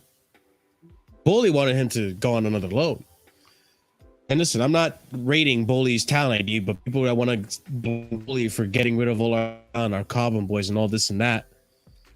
This was his decision. This was Gilmour's decision. So go off, guys. Tell me what you think about what Gilmour said. When it comes down to Ahmed. when it comes down to Gilmour, honestly, we already knew Tuchel didn't want him. Like Albion, we all knew that. There were even reports that are coming out that Tuchel didn't want Gilmour, and at the time. So listen, it is what he's moved on now. He's now at Brighton. Wish him nothing but the best. But again, I will always maintain he's a good player. Whether or not he's going to be a top 6 player is a different thing entirely, in my opinion. But that's all I'll say on Billy Gilmour. I think what I have to say on it is like, it's just like you have to blame the player a little bit, but you also have to blame Tuchel as well, because like as much as Gilmour didn't have a God-given right to be featured in Thomas Tuchel's plans, given that obviously he had a poor season at Norwich, and how much of that you want to put down to him or the team is up to you. But the fact that we were taking, Malang Sarrs and Kennedy's and Ross Barkley's on loan, not on loan, sorry, we were taking them guys on the pre-season tour. Yeah. Yet this guy couldn't get a look in. That's the part where you've got to say, listen, he might not have deserved, to be fully included in plans, but at the same time, you can't give him an opportunity over these guys who have zero future at the club. They're not going to get better as players. They've reached their ceiling already. So that's the only part I can really put on Tuchel. You have to blame him as well as the player. And the other thing too is listen, I think at the end of the day, these players have to do what's best for their career. I think Billy did the right thing moving along. I mean, it took him a little bit to get into Brighton's side. It took Caicedo moving to us for him to get a chance under De Zerbi, and he's playing well. I mean, I don't think any of us here thought that Gilmour was not going to be a good player, and I think most of us probably wanted Gilmour to stay, but it's just Tuchel didn't like him.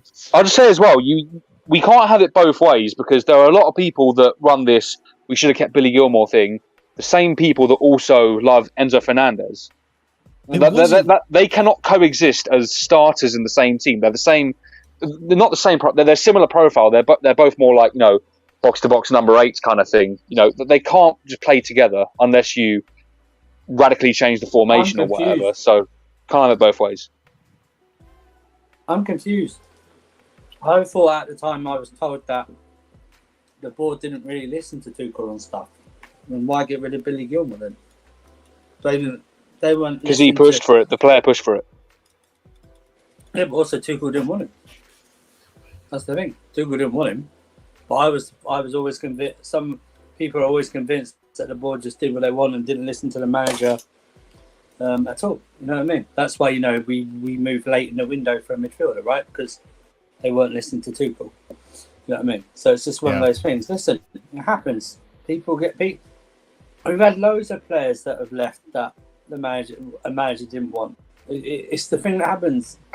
Mourinho didn't want De Bruyne in the end. Do you know what I mean? Happens. Didn't want Mata. 2-time player of the year. Didn't want Mata. By the way, that's a proper 2-time player of the year. That's a story. That's it. You know what I mean? So it happens. A manager fancies players. You go, why? Gallagher. And then they get rid of players. You go, okay. You go, why? You're upset at the time, but you learn to deal with it and move on. It's just, listen, Gilmour looks like Gilmour is going to be a goodish player, right? I don't think he'll be outstanding. I don't think he'll rock anyone's world. I don't think he'll go for a big transfer fee. But he's a steady player. Someone put in the comments, why didn't he get the same thing as Gallagher? The manager at the time didn't want him. Wasn't going to give him a fair shake. So he might get whatever profit on him. You might as well. It happens all the time. Now you can go in hindsight go, yeah, well, he should have been given the chance, same as Gallagher, but the manager at the time didn't. We have no idea if Pochettino, if he was right now with Pochettino, I have no idea if Pochettino would use him. I don't know if Pochettino would use him. I don't think he would use him the way because Gallagher in every team. Look at Maatsen. I just don't think he would use him. So I think he made the right choice for his career, and we can't keep players that don't. Good for him. The thing is, Andrew, this is where sporting directors come into play, because the managers can't get everything right. You know, we can all see with our eyes that Billy Gilmour is a better football player than Conor Gallagher. He fits both Tuchel and Poch's systems better than Conor Gallagher did. That's where you have to have a sporting director that is in charge of squad building and squad planning, which we didn't have back when Gilmour got sold. That's where that becomes important. That's where sporting director comes in, actually picking the manager, because they have a foresight, because they're going to be building the team. They'll work with the manager sometimes, but that's where they build the squad. That's why Michael Edwards bought Salah in instead of Julian Brandt, who Klopp wanted. He didn't want Salah, remember? He wanted Brandt and someone else. But they bought him in because they wanted to build the squad a certain way and build it and build it and build it. That's the same here. That's one thing they haven't. They got Paul Wins. I don't know. I think they need an actual de facto big boy sporting director like that, because the way Poch has gone on, it's not aligning with what they probably even discussed in the summer. Because his decisions make no sense. They must be scratching their head going, wait a minute, didn't we have this discussion in the summer when you signed up? This is what we were doing. You keep going and you want an experience, but we told you we were going to buy these young, and we got an experienced player here and there, but most of our guys are going to be experienced. But, you know, it just happens. But back to the thing, it's like, don't be too upset. Billy Gilmour didn't even come out. He didn't even slam Chelsea. He just said he came back from Norwich and was like, I wasn't in the plans. And that's came out with a story. Just came out, and that's fine. We move on. Will I we don't live even to mind regret it? coming out with I a don't story. know. I don't know if we'll live to regret it. At the moment in my lifetime supporting Chelsea, there's no player that has left that I've gone, damn. Do you know what I mean? We should have kept him. You might go Kevin De Bruyne, but at the time, no, because we won 2 titles in 3 years. Do you know what I mean? So, and Kevin De Bruyne wasn't in the first team squad. Maybe Matter actually. Matter's probably the one where I go, damn. Especially because Mourinho's such a hypocrite, because then he started using him at Manchester United, which didn't make any sense. So it's like, he couldn't use him at Chelsea. 21, but it's not as if he had an outstanding career at United. Yeah, it makes sense of that. So it's like, there's no one I've regretted selling that gone, man, they've had a great career afterwards. Yeah. By the way, nearly 70 of you guys watching. Be sure to smash up the like button if you haven't done so already. It does help out with the channel tremendously. And subscribe, because we are on our way to 3K, and you guys can be a part of helping us reach that goal. So a lot of you guys talk about these injuries happening right now. Let's go ahead and actually get into the topic of the returning players, and with some updates included that have happened while we were on the show. So let's start off with the first player. Mark Cucurella trained alone on Monday with fitness coach despite it being the team's day off. He missed the draw against Bournemouth with a fever, said Mauricio Pochettino. That's coming from Nathan Dissing. And we have the next tweet I have. Why are we having days off? It's Potter all over again, man. Oh my god. We do have some days off though. Yeah, but we're not playing midweek. Oh my god. Yeah, but remember, I'm pretty sure we're still going to be training. You're forgetting some of these guys come back from national break as well. And they I get that for like Enzo, because he played like how many feet above sea level? That was ridiculous. I'm not going to be as critical. I think these players should have a day off, not all the time. Obviously, it's up to the manager, and these guys, you know, they keep track of their fitness levels. So it's not good to always work. You do need time for your muscles to rest. You do need time for recovery, and that should be something that. Listen, good on Cucurella for coming in on an off day. Of course, I mean, listen, hey, Cucurella. You know, Cucurella's always been that kind of guy. You know. So Armando Broja and Benoit Badiashile are both pushing to make comebacks and should soon be eased in from the bench, with the return seen as increasingly imminent.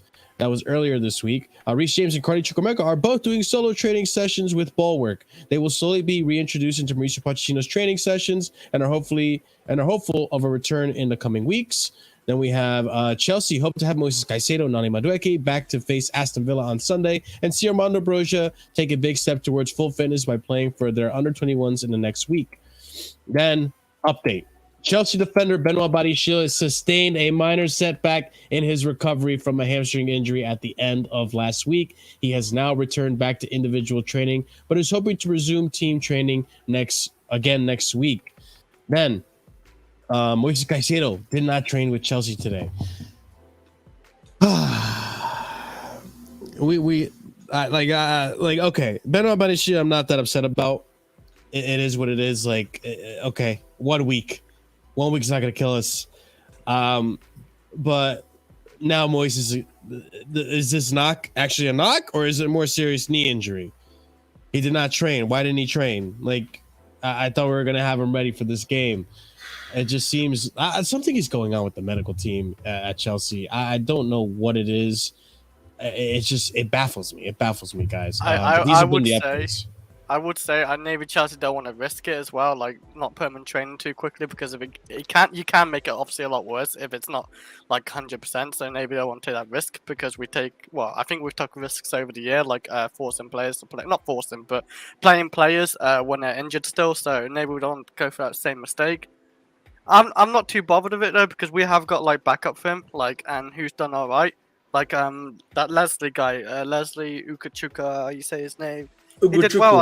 I actually thought he did well in that DM role, so I'm not too bothered with that one. It's not like a huge. Well, it is a miss, but let's not. I'd rather not rush it and then get him to full fitness, full recovery anyway. But remember, he got injured. Yeah, exactly. Caicedo injured in international duty, so he came back with not. It's just how are we so unlucky, man? It's not unlucky, but I'm definitely. It is a bit unlucky. It's not. I'm sorry, man. As first time it's a coincidence. So a second time it's a pattern, and the third time, it's a full blown out issue. And for me, this has been happening too consistently. Is there something wrong, for example, with the ground at Cobham? Is the groundsman not doing a great job there? Is it maybe that the Pochettino is training, for example? We hired a good groundsman. Is the Pochettino training stuff that they're doing in training too harsh on the players? Maybe are there the right fitness coaches? That understand the players' bodies, knows what type of workouts they need in order for them to be as healthy as possible. So you need to, these are a lot of the questions I'm asking you. You've got to ask, and the thing is, the fitness coaches are not just from Pochettino, by the way. There are a lot of club fitness coaches that are there too. So again, a lot of this stuff, you need to be questioning at all. That's all it is. But Ahmed, like the comment said, he didn't get injured because of Chelsea. He got injured because of international. This Caicedo thing wasn't down to Chelsea. I'm not talking about Caicedo, though. I'm talking about in general, bro. Right. In general. Yeah. So we've had a lot of injuries. I agree. I agree with what Francis said. That it's been happening since September 31. But the point I'm trying to make is that contact. Yeah, the point I'm trying to make, Francis, is that you need to look at everything. Is it maybe the pitch they're playing on when they're training? Is it maybe the fitness coaches that they have? They may have. Go ahead, bro. Hang on. Let's do the injuries. Who got injured on an NFL pitch in pre-season, right? Reece James got injured during an actual game in the Premier League. Yeah? Caicedo got injured in international duty. Badiashile got a groin injury, right? Which is what players have been getting for. I was in training last season. In training. Lavia got injured, not even in training, but it wasn't an impact. He twisted his ankle. Just twisted his ankle. It's an accident. Like that. So it's nothing. Brings me up to the next who else did you do? For you guys. We lost. Who was it, the other bastard? Well, Wesley Fofana's out for the whole season. Madueke got injured. Madueke has the history of injuries, even before we bought him. Fofana had 14 knee injuries and then broke his leg before that. So that's before that. That's happening now. Who else am I missing? Am I missing anyone else? Guys, Badiashile got injured last we already went over that. Oh shit. I said Badiashile. I missed that. I'm trying to think. Broja's recovering, isn't he? Oh yeah. That's Broja was in a he was in a game. Behind the closed doors game. So I don't. this team or anything like that. There's legitimate reasoning for all those injuries. It's not like, and it's not even on Poch's training, or else everyone would be dropping off, right? Like Thiago Silva would be the first to drop off. He's 39 years old. Do you know what I mean? He's standing strong, man. Drop off.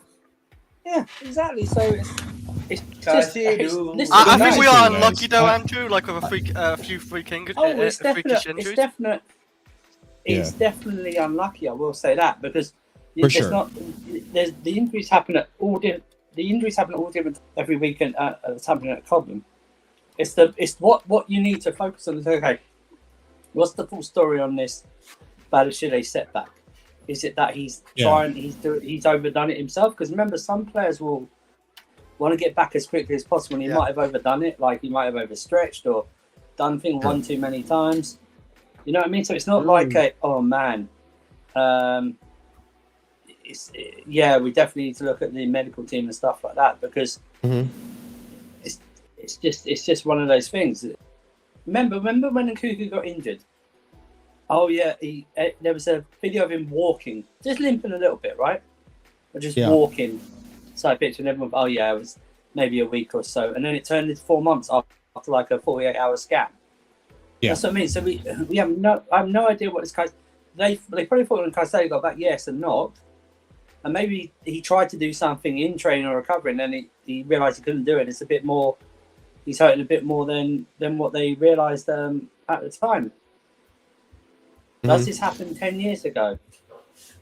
But I ask you guys. I don't know. Sports science and training methods are so different from 10 years ago.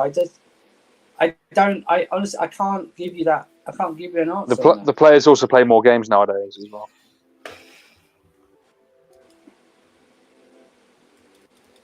Wait. Sorry. Okay. All right. I thought you were going somewhere with that, Oliver. No, but I did want to say, it's okay. I did want to say, really quickly, reading this tweet, Chelsea are set to be without Romeo Lavia for at least another month after he twisted his ankle in training. We never got an actual timeline on this, but it's 6 weeks. It's 6 weeks. They waited like two weeks to finally tell us, oh, he's going to be out for a month. No, he's been out for 6 weeks. So month and a half. But going back to this discussion, right?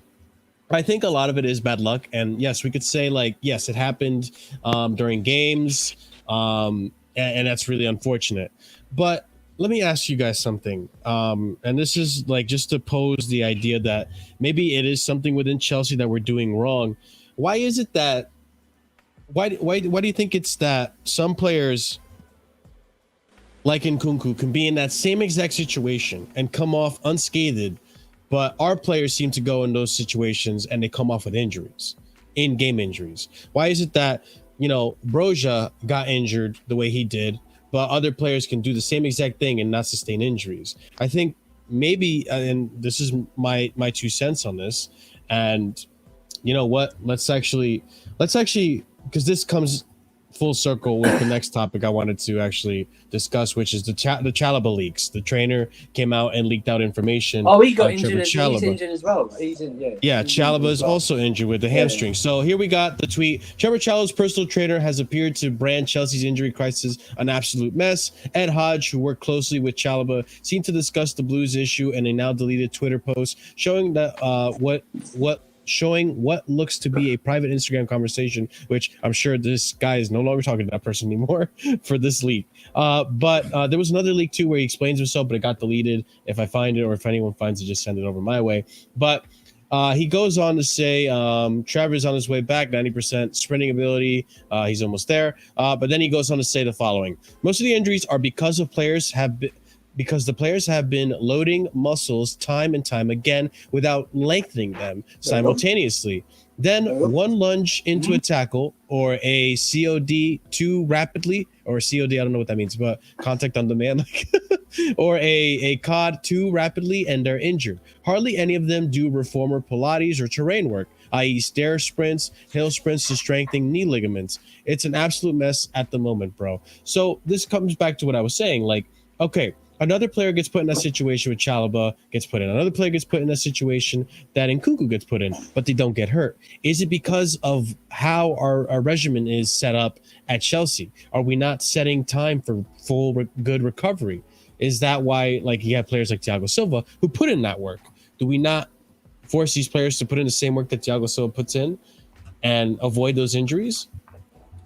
No, but I don't believe that. But we have no idea what these guys do at home with their own personal gyms. Are they just doing muscle work there? Like I said, Yeah.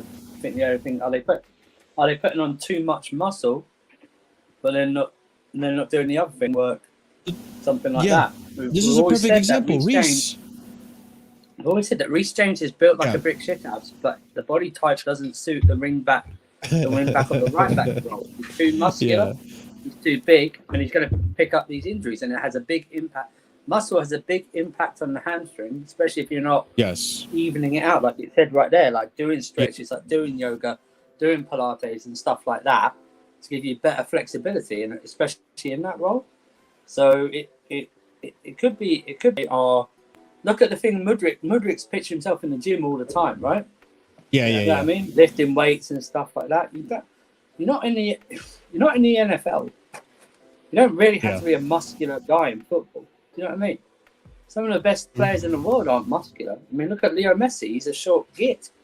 He's not really muscular, is he? Like, do you know what I mean? Like Eden Hazard. He wasn't really muscular, was he? Just had a great low center of gravity and stuff like that. And Tyler, it makes me wonder. It makes me wonder, Tyler. Like, is this on the players? Is it their responsibility to do these things, or is the club putting it on them? Because I feel like the club should put this on them. If we know Reece James has a hamstring injury, why are we not doing what needs to be necessary as a club to force this guy to also stretch your muscles, do the other workout, do the recovery workout, as well as the building muscle and doing what you have to do in the gym? Well, here's the thing. Unless it dictates that in his contract, you can't even force this guy to get an operation if you think that's the best one to do, because it's still up to him to whether to get the operation or not. You can't force people to get an operation if they want to.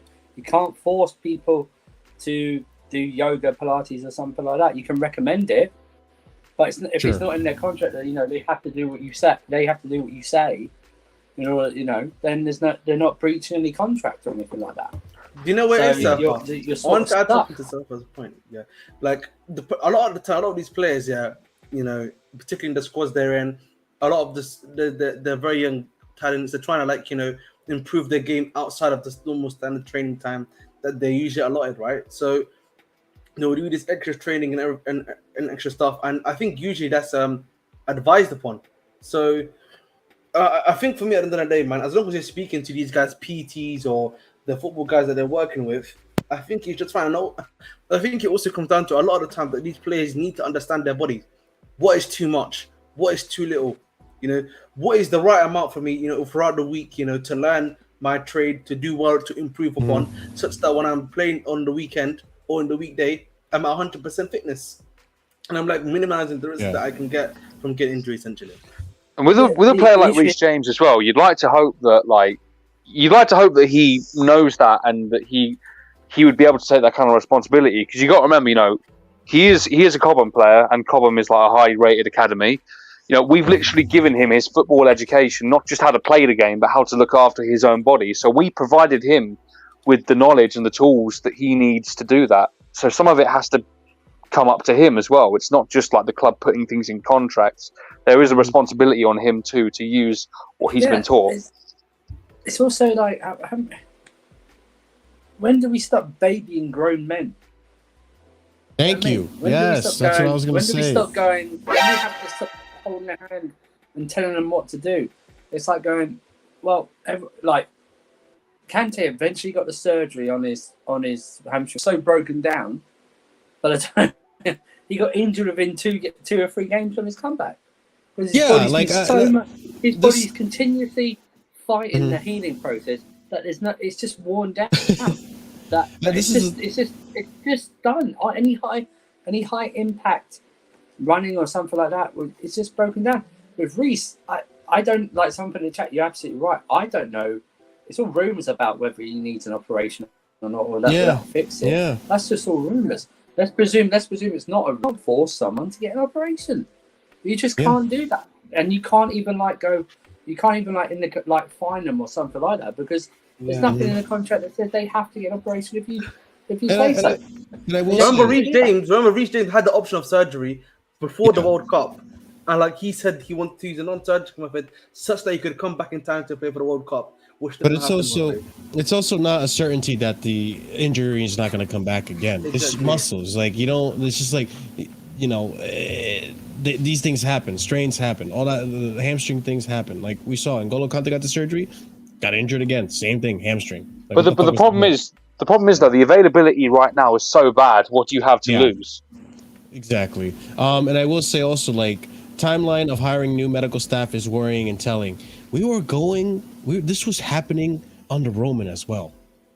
So what this tells me is that it's not so much the medical staff, it's more so why are we hiring someone in that medical staff that also is a specialist in recovery, in intending to making sure that we have the players recovering from their training, players making sure their fitness is as effective as possible, and to make sure that they're conditioned so that they can sustain impacts and collisions without necessarily getting an injury. Not just recovery though. You've also got to look at the aspect of like managing the players' loads. Like how many games can they play in a row before you got to tell the manager, okay, bro, it's time to rest them now. Well, that one's on the manager, because that's the thing too. Like these players wear those, like you've guys seen it. The players take off the jerseys, the kits, and they have those vests on. That's supposed to monitor their fitness. They have the technology on the iPads. Like they know when a player's fitness hasn't fully recovered. They know when a player hasn't slept enough.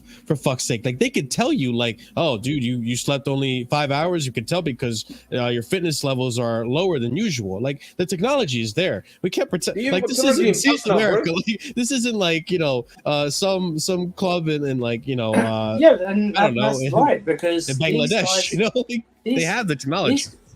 These guys are an investment. They're an investment. Yeah, they're a huge investment. You're paying these guys millions of pounds a year per year.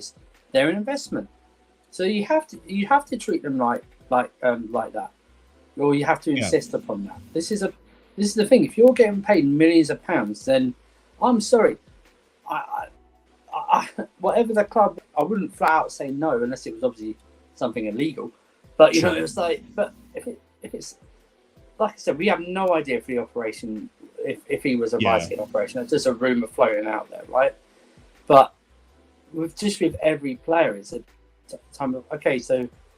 I can understand you wanted to look aesthetically look good and something like that, but some positions, and depending on what height you are as well, and how you carry your weight and something like that, you don't need to put muscles up. Look at Alex Toothpick compared to Reece James. Yeah, he's a toothpick. Even Carl Walker. Carl Walker's thicker than Alexander-Arnold, but he's not as muscular as I think as what I've seen Reece James as. Yeah. And that's the difference. If you're going to play wing back or a wing back role or right back role, you don't need to be that physical. I mean, Ben Chilwell's not a muscle bound freak, is he? Do you know what I mean? Even Alphonso Davies, he's tall, freak shithouse. Do you know what I mean? He's just not like that. So it has to be a refocus on slimming down in terms of taking muscle, like. In terms of his build and something like that. Yeah. To really that, or maybe he has to think, about changing position. Not even that. I just think there also needs to be a better focus. Like Thiago Silva can't be one of the few players that's the only one. He's 39 years old. He should be getting more injuries than everyone else, but he doesn't because he takes time on recovery. But I think there needs to be more focus on recovery. I think he does it on his own time. He does do the yoga as well. I read about him. Like this guy puts himself in a space capsule at his own time at his home. I don't know if you saw those videos. I think he started it when he came to Chelsea. He talked about because of the league being. No, I think he was doing it even at PSG. I think he was even doing it at PSG. But, and also when he's getting older, he was like, to be fit more. It's going to be more physical demand because I'm getting older, so I'm going to need to, look after myself and do. It does help. Ryan Giggs lasted longer in his career because he started doing the yoga. He also sort of slimmed down as well. in terms of his physique. He wasn't like all that, but you could tell the difference in the last like 10 years of his career than the previous 10 years. Sort of changed that a lot. So that's why, listen, having those flexible muscles, particularly in football, when you're like a winger, when you're like a fullback these days, it's just helpful because you're going to be in tricky situations when you're trying to make a tackle, or maybe when you're trying to cut inside, or like, you do a little thing like this where you do the flip flap, whatever it is, skill set you're doing, and then this allows you to have that better movement, bro. That's what it is. Yeah. The reason why players are ending at the age 40 now. Like, you got guys that are playing at 40 years old. Like, Ronaldo's almost 4 years old, but because he took his whole run fitness seriously. Yeah. The ice baths and all that stuff they used to do. Like, I know all that stuff matters. So I'm hoping that, like, maybe this season, if anything comes out of that, out of the fitness, the medical team, is that we focus more on recovery too, because we can't keep going. If this happens again next season, I don't know. I'll fly out to fucking London and start writing like some recovery programs. I'll get like a PT degree. I'll start doing my part to get this team to be fit. See the thing with Pulisic, right? I know he had that big injury in the lockdown, but it wasn't. But he wasn't having. So he's not like he was with us. He wasn't really injured. It was just he just wasn't picked. I'm just going to bring up his injury stuff because I know it's sidetracking it, but I just want to. I think Pulisic got a bunch of different injuries as well. That was like he didn't pick up the same injury multiple times. No, he had a hamstring injury. He had an abductor injury, things like that. So he had tearing abductor. No, wait. So he had the. When did he get that? So. The abductor one was before lockdown. It was a hamstring injury, and then in the 2021 season, he had a muscle injury, then nothing after that. Then it was coronavirus. And he had an ankle injury that was out for 52 days. It was 15 games. Then he was ill, and then he had a knee problem at the start of January this year to March. So he's had it all over. I guess the counter argument would be to that though, is that if he may have got more injured.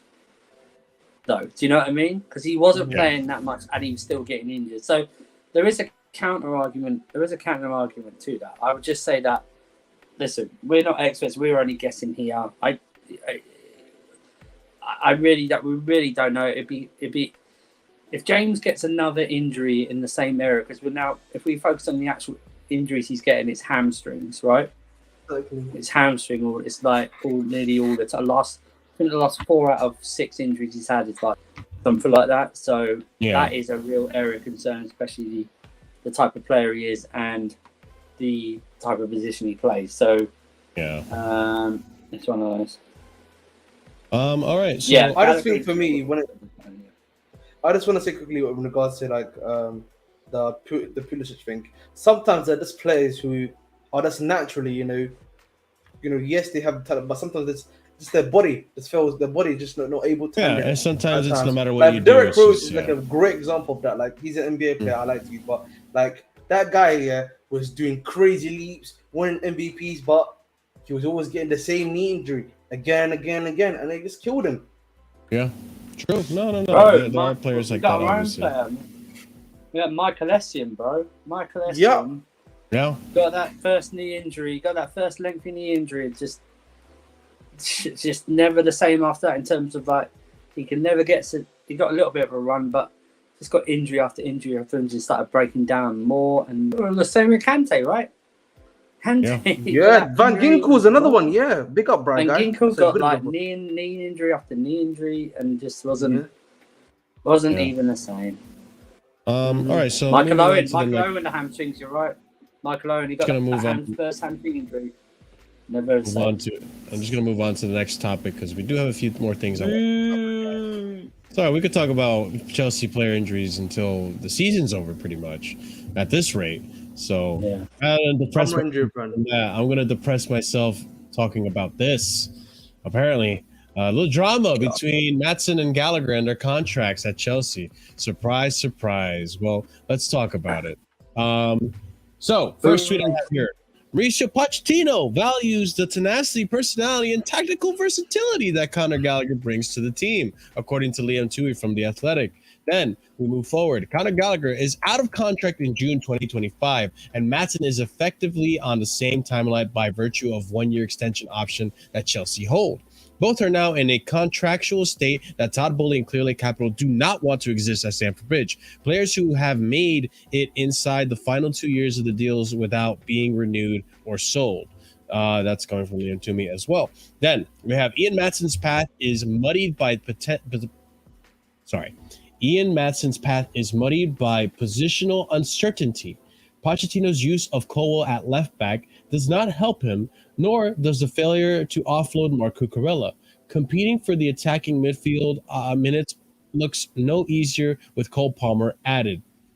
Then, Ian Maatsen turned down several offers to renew in the summer, including one for a 6-year contract with a club option for a 7th. That does not mean he wants to leave Chelsea, only that some variables are yet to align in favor of a new agreement. This is related to other stuff. Okay, so that being said, 13 internationals left. Okay, no, this is something else. But that being said, we have the contract disagreement. Maybe this is why Maatsen hasn't been playing. I don't know. Then why is Gallagher playing? It's but just no. But Gallagher, we know why Gallagher is playing because from what we're hearing, Pochettino likes his versatility, whatever it is. But the club don't want him, and they're trying to sell him. That's why they're not giving Gallagher a contract. They're just waiting for him to have 1 year left, just to move him on and sell him on. I think it's pretty simple when it comes to Gallagher. But they just said in the report there that they don't want players to enter the second to last year. But Gallagher's already entered it, and they're not. No. But Ahmed, we got a bid from West Ham, and they rejected it. So why did we do that? They wanted 45 million, and then you can't. You can't have your cake and eat it. You know. I know, and I know. Obviously, and they've also mentioned the fact that Pochettino wants him this season, so maybe that might be the other reason why they've decided to keep him and sell him 1 year left. In regards to Maatsen, I don't think there's a lot of stuff that's not helping Maatsen. I'll be real, particularly on the pitch, because you've got this situation of where Pochettino's been playing him left wing or somewhere across the front line, and then you've also got the situation at fullback where you've got Chilwell, Correa, and now you've got Maatsen essentially. And like, if I'm the football club, you need to give Maatsen the same level of respect that you kind of gave to Colwell, where you were like, listen, you have a pathway, we believe you to be a starter or something like that, and you've got to move off.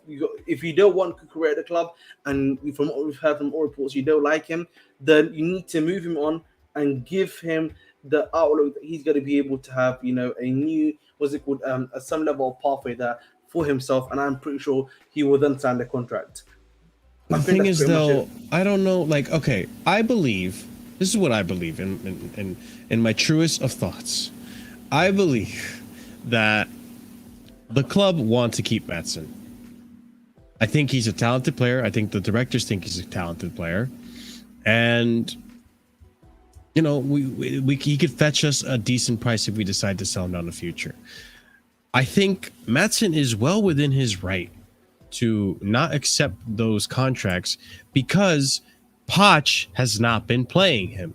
Poch rather have a center back shift over to left back and play his position instead of actually giving it to Maatsen, who we all know had a very good loan out to Burnley and played well from the left back position. Now, does he repeat that kind of performance level at Chelsea? We don't know yet because Poch hasn't played them there. Then we have the left wing where he was playing in the preseason, but Poch rather play a left back at left wing than give Maatsen the position.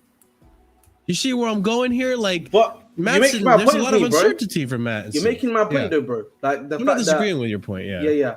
No, but you're making the same point. That's what I'm trying to say. Like, there's no pathway for the brother right now. Yeah, like, you need to show him a pathway like you showed it to Colwell, and then I'm pretty sure he will sign the contract. That's the thing with Chelsea. It's really as simple as that when it comes to Maatsen. It's frustrating for me because, like we saw what I'm convinced that this preseason was a farce. At this rate, I'm convinced we were just sold a dream in preseason, and Poch is just gonna do what Poch wants to do right now, whatever the hell he wants to do. Bro, But, like, I'm gonna let you know right now. I'm looking at Poch right now. I'm I'm looking at Poch right now. I was like, dude, if Maatsen leaves, I'm looking at you, Poch. The reason he left is because of you, because you, like, again, like the same thing with Gilmour with Tuchel. We're having a similar situation with Maatsen and Poch, and I just don't understand it. I don't understand why. Like, take the risk, put the player in that position. It's like you have Chilwell, that you don't rate Chilwell at left back. You push him to left wing. You're essentially not playing Cucurella. You rather have a center back in left back position when you have a perfectly fit left back there. So here's my final thoughts before I jump off. He's got 3 left backs that he doesn't play at left back.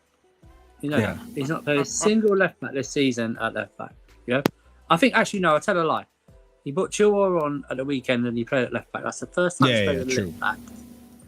Actually, mate, discount the League Cup game. I'm talking about just in the league, right? That he's played a league. That he's played a left back in there. Now, I can. Listen. I can understand the contract, given that he doesn't even know what position he's going to play. You know what I mean, he's bought on at the weekend in a 10 or a hybrid 8. I don't know what it was.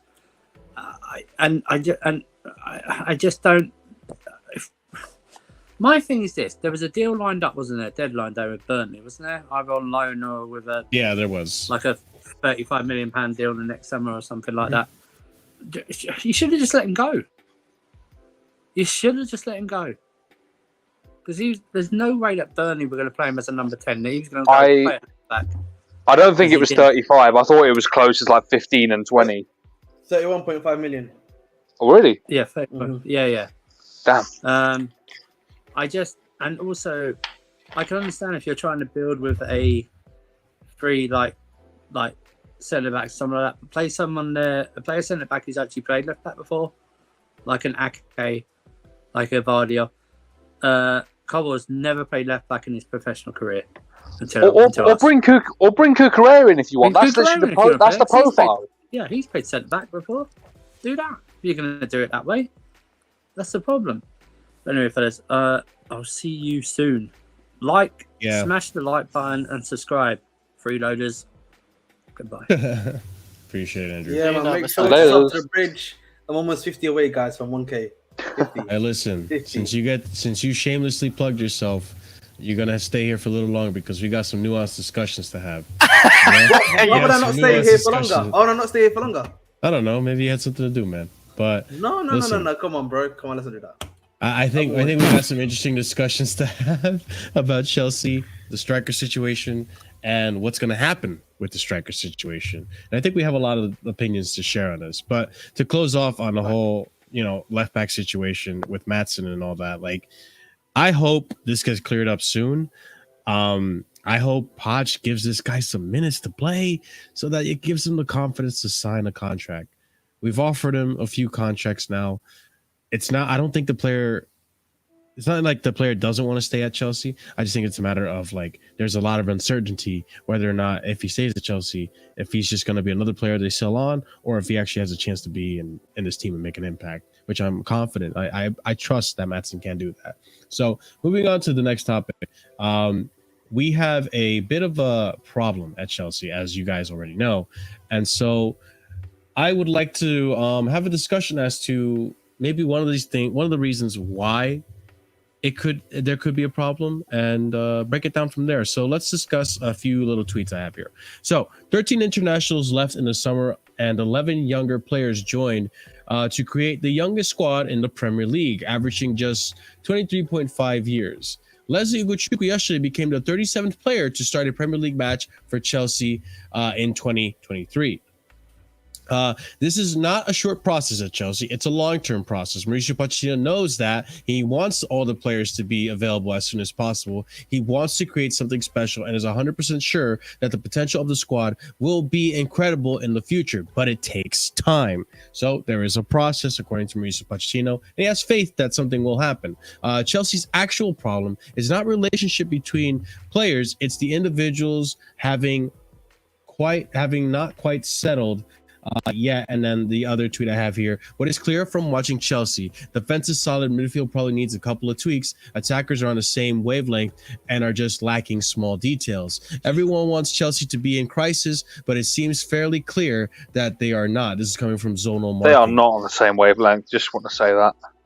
But yeah, that's what I want to ask. What do you guys think about this theory that it's... Listen, bro, there's a great... Listen, one thing, listen, man, numbers can lie. But the one thing that cannot lie, yeah, you can manipulate numbers, you can manipulate statistics to your favor, but the one thing does not lie, your eyes don't lie, man. You know what I'm saying? I can see that stuff is not working there. And the reality of the situation is, when it comes down to Chelsea, right about now in this football club, is that there's the attacking situation, which is kind of like decided now to solve. We're playing Mudryk this against Bournemouth. For all we know, you could be playing next week back to Chilwell against Aston Villa. So let's not get our hopes up too high. But he's played Mudryk, Jackson there, and Sterling. He seems to be playing Enzo in the 10 role when clearly he's not. When he's clearly not a 10. He keeps on playing Levi Cole as a left back, even though that's not even his proper secondary position. And again, that sort of stuff when you play left back, that's something that is learned. So that's all I can say on that one. And like the reality situation is with Chelsea, until we play players in the right positions, we are not going to solve anything. And play the style of play we were playing in the preseason, shit ain't sweet, man. Shit ain't sweet, man. If you want to do this little Tinkerbell, Magico, left wing sort of nonsense and everything, you had 5 games in preseason to do it. Why did you not do it then? You know what, man? Listen, I'm tired of Pochettino, man. I'm tired of talking about this Pochettino nonsense, man. Listen, if he keeps on doing this, you're going to lose your job, big man. You know what I'm saying? So fix up. That's all it is. So, I mean, I have this to ask. Like, do you guys think...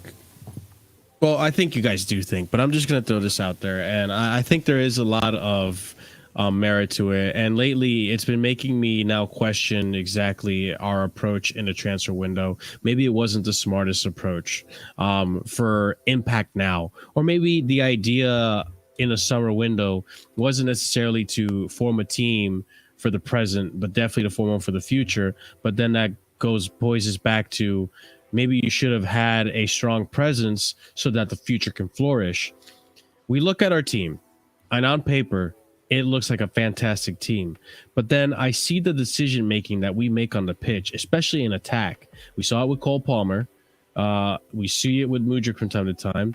We just seen it overall is the decision-making, the footballing IQ, the ability to have the intelligence to strike a ball in opportune situations rather than just opting to pass it along to another player to do the same thing and put you in an even worse position. So can I think that, Marshall? Well, hold on. Let me just land my point and then you can answer my question. Do you guys reckon that a lot of this probably has to do with the fact that our team is just inexperienced, especially in the attack. It's just inexperienced when it comes to, like, a lot of these players haven't played more than 100 games, guys. Do you think these players are just, they're still raw, and that rawness causes a lot of the IQ not to be there? But Marshall, we knew this already, though. Like, why we not? Yeah. Why we? But everyone knew this already. Jackson. But hold on. You did know this, but like a lot of people in the Chelsea fan base, knowing this, weren't hesitant to say like, "Oh yeah, with this team that we were gonna get top 4, we're gonna." It was the money again, Marshall. The rival fans have talked about for so long. Oh, you're spending all this money. You must be getting top 4. You must be getting. Well, fuck the rival fans, because I've been saying from the get go. But when you're getting quotes in the media and that sort of nonsense, that's what it is. When you're spending this amount of money, that's what people really think about. But if you're being honest, you just look at Jackson, for example. Jackson is a good, easy example for me. Jackson, I think I know what Oliver's going to make about the experience. I don't really care about the experience, but like, let's say the age range this guy's at. He scored 12. He scored 12 goals, 4 goals in La Liga in the second half of the season. Right. The problem for me, is that this guy is not actually being given his service. Yeah, he's not being given the stuff that he needs to do. Yes, we can criticize some of the shots that he's been taken to, right? But we knew, right? I said to you guys on this channel, I believe he already scored between 5 to 10 Premier League goals. And none of us here said anything against what I was saying because we all knew this is his first season. He's very young, very raw talent, and he needs to develop. But Chelsea fans are expecting Jackson to be scoring 15 to 20 goals straight away. That's not possible, bro. I think it is ridiculous, and I think this idea that Chelsea fans had earlier, it was instigated by rivals. I think rivals look at the price tag and say exactly what you say. Oh, now you have to compete. Like, no. You don't understand that we're a project, and from the get go, listen. Despite what happened in preseason, I was surprised so much to the point that I went from, okay, Chelsea had the ability to finish 6th place to 5th. I never exceeded my expectations from them. I always knew we had a lot of young talent. There's a lot of talent here that, listen, in a utopia, they can all be fit. At one point or another, some of these players won't be fit. And you look at what we have in terms of depth, it's still young, raw talent. Like, it's not going to be enough to compete. But Marshall, these players over time will get better. You know what's not helping this young and I meant talent. Yeah. It's being played out of position. I think not being played doesn't out. help It's it not either. just being played out of position, bro. Not being played out of position. And I'll tell you what, this styles of play. Just quickly as well. This whole thing about, like, you know, the rivals getting on to us about this. I can't just blame the rivals. Pochettino's coming out saying we have to win now. And I know, and listen, I know that people like us are smart enough to go, that's not realistic. But there are people that are going to take that as gospel, and that's why they're overreacting now. You know, as bad as we've been, there are, and you know, we should be very angry. But there are some people that are going way over the top, and that's why they're doing it, because they've been gaslit by the manager. But yeah, again, and I said this before, Marshall. Yeah, and I think JP makes a good point. A lot of our talent is good talent. Very, like, we've seen them. We know they can produce, right? But if we are not playing them in the right position, if we're not giving them the correct environment in the team to develop their game, we are only, hampering them, right? Yeah. We are only hampering them. When you're playing Chilwell left wing, what does that do to the development of someone like a Mudryk? What does that do to the development of someone like a Ian Maatsen? Same with fullback. Why are we playing someone like a Liverpool, who we know has been developing for the last few seasons as to be a top up-and-coming young LCB? Why are we doing that to him? Why are we playing someone that's like a Chilwell? Or even if you don't want Chilwell, let's say Ian Maatsen again, you've got someone there to do that. You know what I'm saying to you? You've got Jackson here. You know what his abilities are. Why are you not hoping or creating a system to help out your young and up-and-coming striker, to help him get the chances that he needs, so that, he can get as many chances as he can, and he can be able to learn to finish at a much better rate? But you're not even giving him the chances to score. Like, the only chance that Jackson only had a chance to do was like the one that he hit the post at. And just on you mentioned Chilwell there. The original question was, is this because of rawness and inexperience? No, it isn't. Because you have Chilwell, what was it, against Luton, where he had the chance to shoot, 1v1 with the goalkeeper, and he squares it to no one. You have Sterling in the last game, who gets that chip ball from Gallagher and has a chance to shoot. It probably would have been a goal if he did. He squares it to no one. It's not inexperience. We have experience. Hakim Ziyech would literally cross it and it would go straight to the goalkeeper before. These are experienced players that are making these mistakes too. So when it comes to decision making, I just think you either have it or you don't. Yes. Can I say, Marshall? Can you bring up the comment, Marshall, at the bottom from Newski? Because I think that's a very good point from Newski. I'll be honest. So if Poch is scared, he needs to play free at the back and give clear instructions. Players are confused. I agree. This is something that, listen, if he's scared, he needs to be sacked. Yeah, if Pochettino is scared, and doesn't want to play the tactics, I agree with my boy Newski.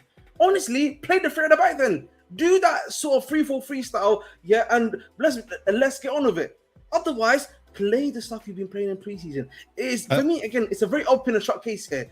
It's just down to the manager right now. Like, whether we can't blame these players anymore, because the players are being played out of position. We can't expect some certain random like Levi Cole to be looking like prime Roberto Carlos or prime Ashley Cole when they've not even trained the majority of their life to be prime Ashley Cole. I'm sorry, but if he's scared, then sack him tomorrow, because we were talking about. Remember back in the Felix thing, we were talking about, we didn't want him because we have to build around him and we want a malleable squad. Well, look at what we've ended up with now. We've ended up with a system that relies on Christopher and Kunku, or more broadly, the number 10 role. So we've really gone nowhere. So what's the point anymore? I'm not Poch out, but I'm saying if he's scared, then what are we really doing by keeping him around? It has to change. I think a large part of it is that Poch with this team, a very raw team, by the way. That's, you still got to admit that it's still a very young team. A lot of these players haven't played more than 100 career games. You know, despite that, it feels like what Poch is trying to do is he's trying to run before he can walk with this team. He's trying to do this hybrid left back, center back thing with Colwell, who he's only just developing as a center back and a good center back at that. And now we're trying to put him at left back before he's really solidified his position as a center back. And same thing with Chilwell. Like, and you know what? This brings me to the next topic, which is, you know, discussing the attack. Let's put up a few tweets that I found in regards to our attacking prowess here. So Axel Disasi has called on his teammates to be killers in front of goal after the struggling Blues misfired again against Bournemouth.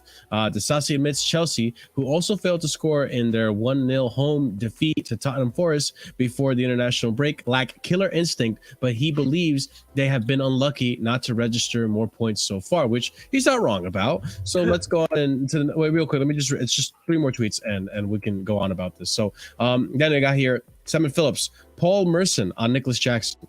There's a lot of pressure for a young lad who is now spearheading a team who is expected to win football matches because of the money they spent. I don't think it's fair on him, so I definitely give him more time. Now, let's look at some stats here. This one's a little confusing, but I think the overall gist of it makes sense. So Nicholas Jackson needs a Christopher Nkunku to create chances inside the box like those created for Erling Haaland. Rarely has Jackson received the ball in the center of the box at a favorable angle so far this season for Chelsea. Cole Palmer to the rescue? Potentially. So if I'm reading this correctly, in the left we have, let me get rid of this. On the left we have Jackson. These are shots, I believe. And chances to score versus Erling Haaland on the right. What the passes have come for him. Yeah, these are where he's receiving the ball. Okay, these are the passes. But regardless, these are passes in the box. Look at how many passes in the box Erling Haaland has and how it's more favorable for him to score these. You can literally see it. Look at complete opposite. Look at Jackson. Look at the experienced City team. Look at the Jackson one around the D area. That's a donut. That is a D for donut. Look at that. There's literally a hole in the middle there. Come on, man.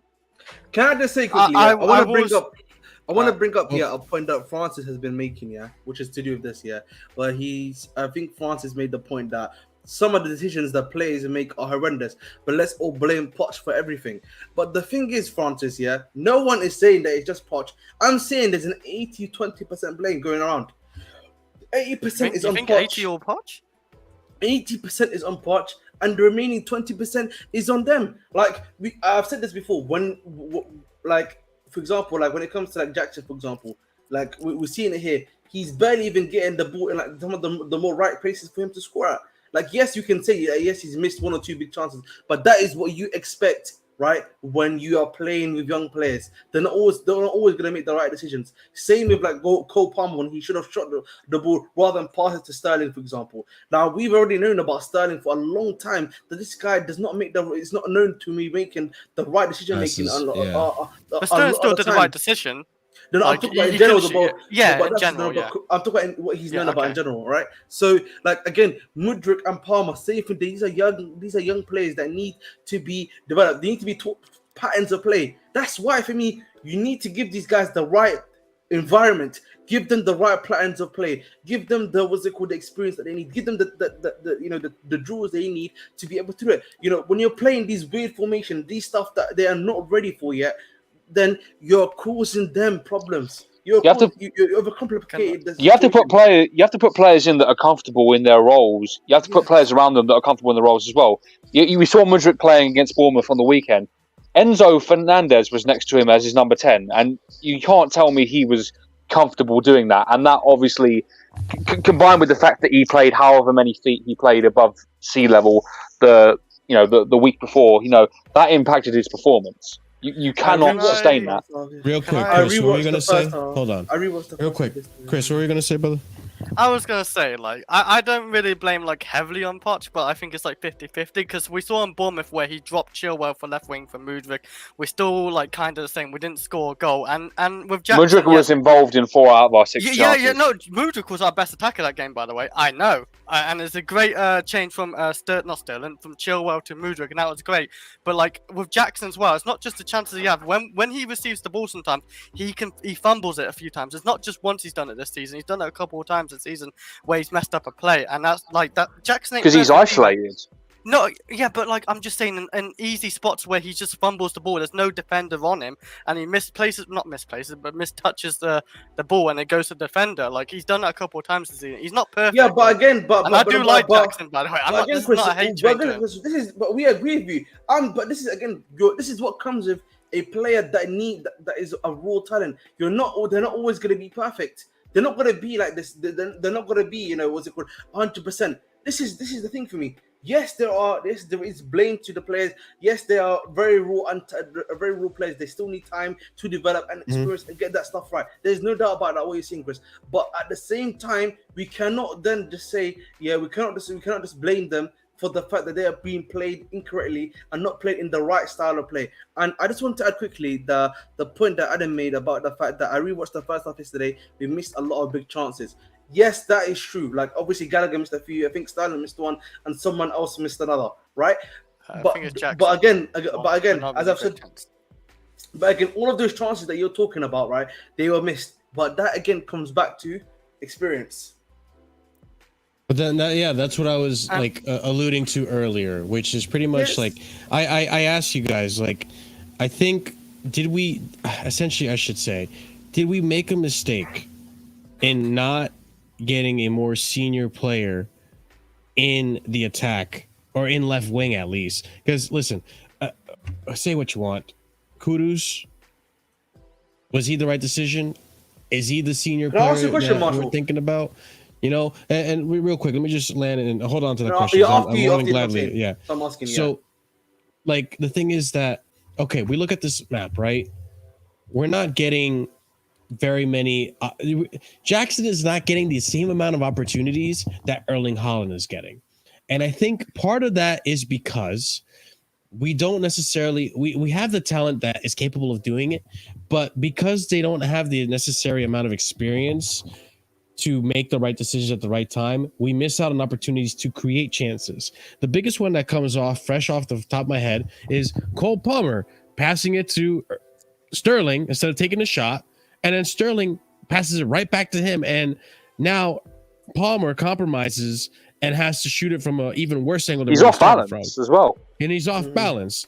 A little bit. So it's like one of those things like, we need players that already know, like, oh, I'm just going to shoot here. Like, Nkunku would have been that guy. If that was Nkunku in that position, I'm sure Nkunku would have shot. Nkunku would have just shot it, and we would have seen what happened, and maybe it becomes a goal, maybe it doesn't become a goal. But the point is, like, they have to be smarter up front, and maybe we should have gotten that another more experience and not just depended solely on the raw talent. Kudus is not experienced as well. Like, whether we like to admit this, that's what I'm saying. Yeah, that's what I said earlier. Like, is Kudus the guy? I don't think Francis he is either. Right, Francis is very right on this one, that. right? About the fact that you don't need to have overlapping football. For this team, our football should not be overlapping. They need to be inverted for this team. Like, we know this, and the thing, ironically is, guess who was doing that in pre-season? Mr. Maurizio Pochettino. You know what I'm saying?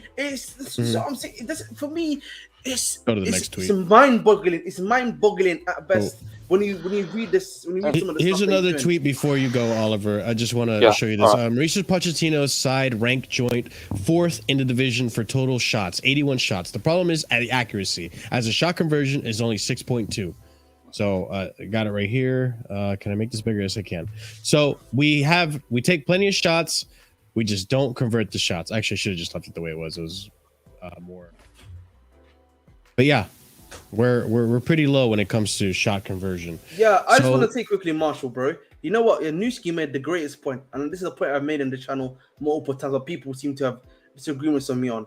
True. Haaland missed 2 sitters in that made a commentator. Hasn't he? He's missed like 9 big chances in his last 2 games. Yeah, but it wasn't a He problem missed a lot of because West Ham, he didn't was going to get tons more in no time. Yeah, if our team was a machine in creating chances, yeah, for not only our strikers, but maybe for the number 10 or for our wingers, right? This would not be an issue. But the problem is the team is not even being made to be a well-oiled team to create chances with. You know, we're asking, I said this before, we're asking someone like Jackson to become the most clinical striker in football history. That's what we're asking him to do. That's the key. That's the key thing right there. It's not just about creating chances. It's about creating good chances. Like we saw with the graphic comparing the areas received from Jackson to Haaland. There's a big hole in the middle of the pitch, and that's where you're most likely to score a goal from because you've got the whole goal to aim at with either foot. So it's about the areas too. It's not just about chances. It's about how good the chances. Chris? Oh shit! What was I going to say? Sorry, bro. Sorry, man. I'm actually trying to think what I was trying to say, and you put me on the spot. I think and I know, like, listen, I know part of the issue is also the fact that we are playing players at a position. I know, Oliver, you mentioned experience, that we have Chilwell and stuff, but like Chilwell isn't an experienced attacker. Okay, no, but hang on, Ahmed. I'll give you some other examples. Like I said, Raheem Sterling, when he received the chip ball from Gallagher and he squared it to no one on the other side when he could have taken a shot. Right. You have he meant to shoot it, but you go he side-footed it. He side-footed it. That was a square ball because he expected someone to be there without putting his head up. He just completely swung it from like an angle and just over like went bottom left or something. It could be. I don't know for sure. But hang on, I'll name some other examples as well. Like I said before, you've got like Hakim Ziyech who would just like randomly cross the ball in and the goalkeeper would just catch it. Like you don't have to do that. You can keep the possession ticking. You don't have to just give the ball away for no reason. You have Willian, who whenever he came 1v1, deer in headlights. These are experienced attackers. I don't even have to mention Chilwell because these guys have the experience, but yet they had the bad decision making as well. So like I said before, it's a matter of do you have it or do you not. It's not about age. The only thing with age is that you could maybe potentially develop the decision making. But when it comes to experienced players, like I said, Ziyech... It's not even age, Marshall, to add to Oliver's point, let's look at who's available on the in the market, bro. But who's available on the market now for you to say experience, Let's look at the right-wing market, for example. Tell me on the right-wing market right now. Right wing. And don't anyone in the comments say Eden Hazard. No, I'm not even saying Eden Hazard, I'm asking for anyone on the right wing that you could have taken in transfer window right now. Kudos is a bit more experienced than a lot of players we signed, but not by much. Listen. I don't think Kudos would have done. He's not experienced for this team either. I think he's just as inexperienced as everyone else in this team that came from teams. I think he does more than Mudryk, for example, because I think he has a lot more experience. Mudryk in his time. I genuinely think it's two sides of the same turd in this situation. If we're talking about right wing, I didn't answer your question. I didn't get a chance. I got interrupted by Chris. I'm just kidding. Michael Olise. I would have taken Michael Olise. Yeah. Okay, that's a fair point. All right, let's move on from there. That was the only one I can say. Maybe that's fair. All right. Yeah. But after the price, look at left wing. What about left wing then? Left wing. Leo. I wanted Leo. He's not experienced. No, but he's a lot more experienced than like Mudryk or Palmer or whatever. Again, like, at least listen. As much as I'm not like a Leao revisionist, whatever the fuck. If the option was to us to get Leao has more games under his belt and has more of the football. Oh no, for sure, but I thought I would say no for sure. But like a 25-year-old or something, right? No, I'm not looking at the age. I'm looking at the amount of games played because hang on a second. The experience comes from age. And that's fair. Right. That's fair, and I understand that. But I thought we were. Are we basing it on this summer or January? Because if we're basing it on this summer, if we're basing it on this summer, then we can't go and say, "Oh, we should have bought Rafael Leao instead of Mykhailo Mudryk." Like, if we're talking this summer, I would have been fine us getting an Olise and shifting Raheem Sterling over to the left, where I wanted him to play from the jump. Now he's been doing good at the right wing, but if we get Olise at the right wing, then maybe it enables Poch to play Sterling on the left. So and can I I say think something, Sterling would have been Marshall? effective on Like, that. but But go can- ahead, Ahmed. So the point I'm trying to make here. Oh yeah, I mean hindsight's 2020 now. Okay, Yeah. But like regardless. even I think the Olise point about him being injury prone is a fair point, right? Yeah. So even Sure. if you don't say Olise, right? Again, that right wing market right now is very dry. Maybe you could have said Diaby, maybe, but even but like Maybe. he's not so maybe. But again, like you don't have someone there who you know can bang you in between 15 to 20 goals right now. But other than Mo Salah in that right wing market that's available for you right now. Mm-hmm. Right, left wing is almost worse because you know Kvaratskhelia has only got one goal contribution since March, so I'm pretty sure no one here wants to pick Kvaratskhelia. You've then obviously got Liao, who's a very top and up and coming talent who has been able to, who has had a season where he's been able to do that, but he hasn't replicated it as of yet, right? And then you've already got, then you've got to go into the striker market. Yeah, the striker market is very simple for me. You've got a guy like my guy from Napoli, yeah. But the thing is, he only had one good season. He's only had that was last season. This season, we need to see if the data is saying what the data is. If the data approves of the message, you get what I'm saying to me. To you, obviously, you've got Ivan Toney, obviously who's available. But the thing of Ivan Toney, I've said this before, and I want Ivan Toney. You also have to be wary of character, whether you want to admit that or not. Obviously, he's had the gambling stuff that's happened. How much of a worry is that for you guys going forward, for example, right? That's something you have to consider at the end of the day, whether we like it or not. So with Osimhen, if the Osimhen tape here is cooking, then that's the guy you go for. But I think the club already I think they've got their heart set on getting what's his name? Isn't Osimhen worth like I don't know? And I've said this for you, and I said this before. He's 150 minimum. Yeah. I've said this before. When it comes to Vlahovic again, you look at Vlahovic. I've said this before. Vlahovic for me, he does not move the needle for me, and there's a reason why. There's a reason why, in my opinion, Juventus are trying to move this. Have been trying to move this guy on because, in my opinion, that injury that he's got is a very bad injury, and that's going to continue to come up and affect him. Oh, okay. Yeah, so hold up. No. Hold on with the striker situation because that's the next topic that I wanted to bring up in this whole thing, which is let's discuss a little bit of what options we have and what's been going on with the strikers that we were proposed. So, seeing here, Chelsea were offered many deals in the summer for incoming, outgoing players, and these are the 5 deals they said no to. In Marcelo Brozovic, Marco Verratti, Dusan Vlahovic. And out, they refused to let Broja go, and they refused to let Colwell go.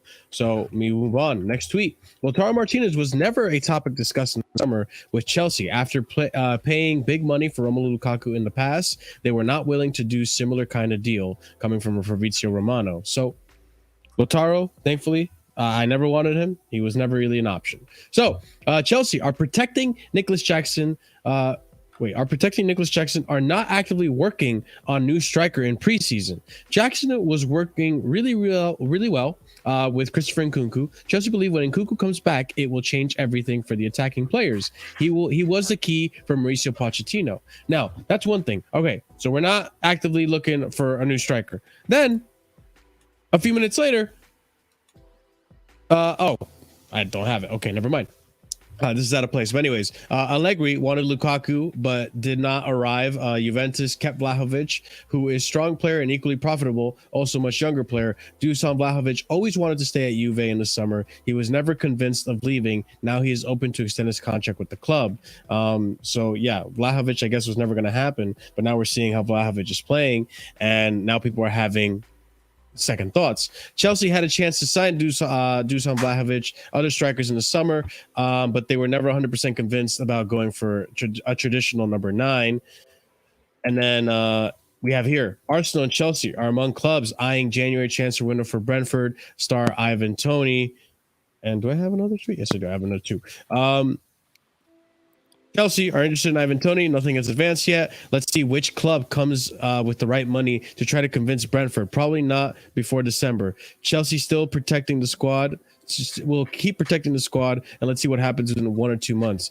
So we're still interested in Ivan Toney, but in one tweet, it's telling us that we're not trying to replace Jackson. I know it kind of it kind of confuses me a little bit on what's going on with the striker situation. Okay. And then lastly, we have Ivan Toney is going to leave Brentford in 2024, 100%. Chelsea have an interest, and he preferred to stay in the Premier League. Ahmed, go.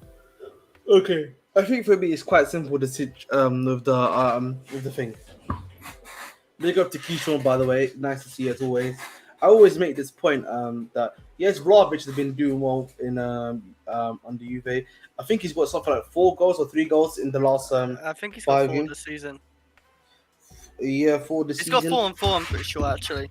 So it's either 4 and 5 because I think they play 5 games over there, or it's 4 and 4, whatever it is, right? But I've said this before, and the thing with Vlahovic is that those injuries that he's had continuously are gonna come back for him. Listen, he's a good player though. He's a good player in terms of like he can score. But for me, with Vlahovic, it's the other stuff that when he's not scoring, he's not great at. That's the thing when it comes to Vlahovic for me. So here's the thing, and I think the club are looking for a striker, even when he's not scoring. Can he provide the other intangibles to help out the team? That's what they're looking for. So here's the thing that I'm going to keep it consistent here, because in the summer when we were linked with Vlahovic, I said, get Vlahovic because he's young. Yeah, he could be injury prone, but at least you get rid of Lukaku. You sell Lukaku. You don't loan Lukaku. Yeah. As a result of loaning Lukaku, then we have a little bit of turmoil and all this news coming out about freezing players out, Maatsen, not getting playtime, Chalobah not getting playtime. We have players, we have Denzel Washington sitting on the bench because we couldn't get him on a loan, because we couldn't figure out what was going to happen with Bayern and all that stuff, and Gallagher. A lot of things happened as a result of a string of coincidences, a butterfly effect, if you want to call it. So now I'm sitting here like, okay, yes, I'm not going to sit here and say that I wouldn't be worried about Vlahovic getting injured. But in the time that he's fit, you have a Jackson for a backup. In the time that he's fit, then maybe we get a few more goals because we had some good opportunities. But when this injury is leaving out for 2 months, 3 months, 4 months, bro, what's the point? You have Jackson. If anything, no, but you're paying someone 40. You've paid for this guy 40 million pounds. Plus, you're sending Lukaku away. No, but I get that, bro. But that's the wages. For me, though, this injury, is gonna happen every single season. It's a repeating injury. Is the goals you're going to be getting off of him for 1 to 2 to 3 to 4 to 5 games really, was it going to be value enough, in my opinion? Yeah, going to be as valuable as you're saying it out to be? That's the question for me, bro. So, do exactly what you said. Replace the name Vlahovic with Reece James, and tell me your answer. Same thing. That's why we got Malo Gusto for me. That's why I was happy to get Malo Gusto, because why we have Jackson. We could make Vlahovic the main striker, and then you have Jackson as a backup. But the problem that you have with what you're saying, yeah, and I think the difference between Reece James and Gusto is, yeah, Vlahovic is going to be continuous, non-stop. The thing with Reece James is there's still like, yes, he's had a few back-to-back in the last season also and a half, but we don't know yet if this stuff is because of Poch or if it's like going to be. Can I also say can I add something to that? The most recent injury. I'm talking about the most recent injury. If it's another back-to-back, then we can officially, for me, write off Reece James, and that's why you have Malo Gusto there. But the problem with Vlahovic is, if you brought him in for 40 million euros plus you sold Lukaku. Okay, that's great. Lukaku's been moved out of the equation, but you have Vlahovic, who's gonna score you maybe 5 goals in 5 games, and then he dips. And then let's say Jackson is not performing to the same level as your guy that you're saying, then what is to say then, and then the team starts declining because he's not providing maybe the same level of output that maybe is necessary or needed to compared to Vlahovic. Then you're back to square one, bro. You're back to square one. Chris, what are you going to say? I was going to say, with Reece James and Vlahovic, or whatever you say his name, the big difference is, like, I'm not sure how much he cost, 50, 70 million, 40 million with Lukaku, 40, yeah? Sure. Yeah, is that with Lukaku, right? Yeah, essentially. Yeah, okay, so basically he's like a 70 million player, because Lukaku's worth around 30 million or so. Sure. But yeah, and Reece James, we didn't have to pay for him. He has earned that spot as number 1 right back. Yeah, he gets injuries, and that's why we brought a backup. But we haven't brought Reece James in. And I was going with the striker as well thing, like with Ivan Toney or Vlahovic or whatever. I'd rather Ivan Toney because he's got that experience and he's more of a Premier League proven striker. And in my opinion, I think he's definitely top 2 striker. You can say maybe top 3 striker in the Premier League because he scores a lot of goals for Brentford. And I would like to bring that to Chelsea. Goals, like a guy, because I think he's I think he's got a clinical side to him. He's not like the most clinical striker. He's top 2 now that Harry Kane's left. Yeah, that's what I think. Since Harry Kane left, I think he's top 2, and that's what I'd want for Chelsea. I think he's going to cost the same price as Vlahovic, whatever his name is. How you pronounce it? I'm quite bad at pronouncing his name. That's why I probably don't want him. But yeah, I'd rather Ivan Toney. I don't. No, hold on. Let me just answer Chris's question real quick. Go ahead.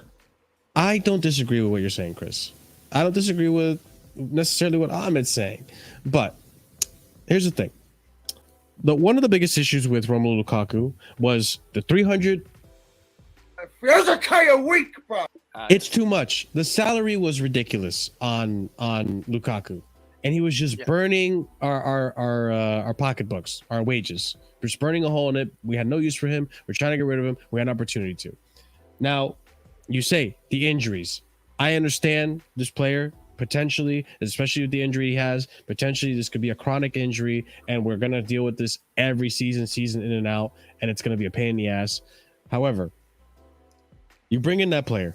He's still young. He still has the potential to maybe improve on that injury. He still has the potential he has a ceiling there to be a better striker, and to improve as a striker.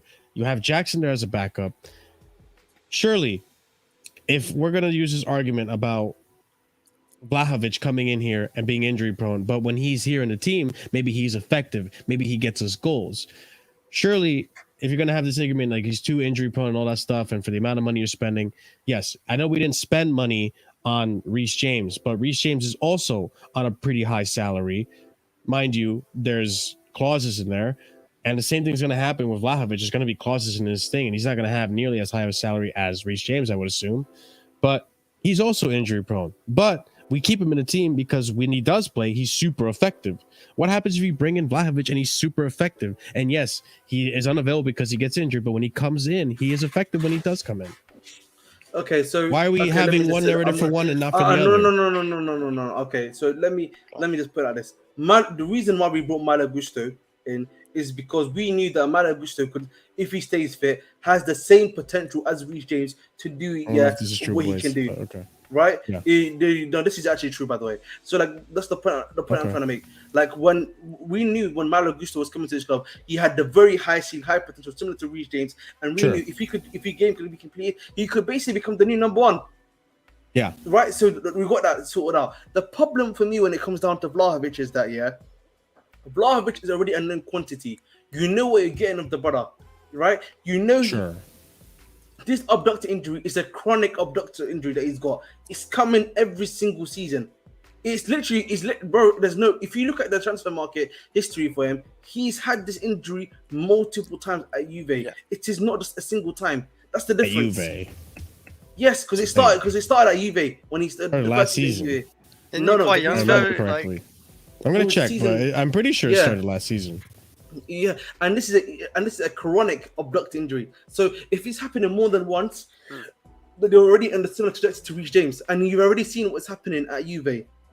And the thing for me is, if Juve is already keen on getting him to be removed, there is something that says to me that deep down they are worried about this injury and that it is going to potentially hamper him in the future. So that is what it comes down to for Vlahovic. I don't mind, and I know Keyshawn has been asking for like another different type of striker, and I agree with him. Yes, we need a different type to someone like a Jackson, definitely for sure. Now, I know Ivan Toney may cost a lot of money, maybe 60, 70, 80 million pounds, but the reality of the situation is, for me, is that that might be worth it more than getting someone like Vlahovic. And you've seen the way we repackaged the Lukaku deal. We've done it to a much more effective rate. We've been able to, now have an actual sealed down release clause for him. We've reduced his wages by quite a lot of amount. So it's ended up being a bit more of a success for us than it has. And by the way, your background music is really loud, bro. Is it? Yeah, it's his music, no? Or that's his mind. I don't hear it out loud, fair. I think it's quite calm. I'm not sure Oh, about sorry, sorry. There was another. I had like a No live wonder stream you're that was yelling all the time. God damn, bro. Sorry. I had a live stream I scheduled, was going to and then, say as well with Vlahovic, It is what did we hell. say? Vlahovic. It's not that hard to Vlahovic. say. Yeah, well, Vlahovic. hopefully I'd have to say his name. Vlahovic. He's not a Bro, Viking, bro. Jesus Yeah, I Christ. know. I was gonna say But, Valhalla, man. yeah, Valhalla. But like, I was just gonna say, like, I know with the two strikers, right, who I know Chelsea would rely better on is Vlahovic, whoever his name is.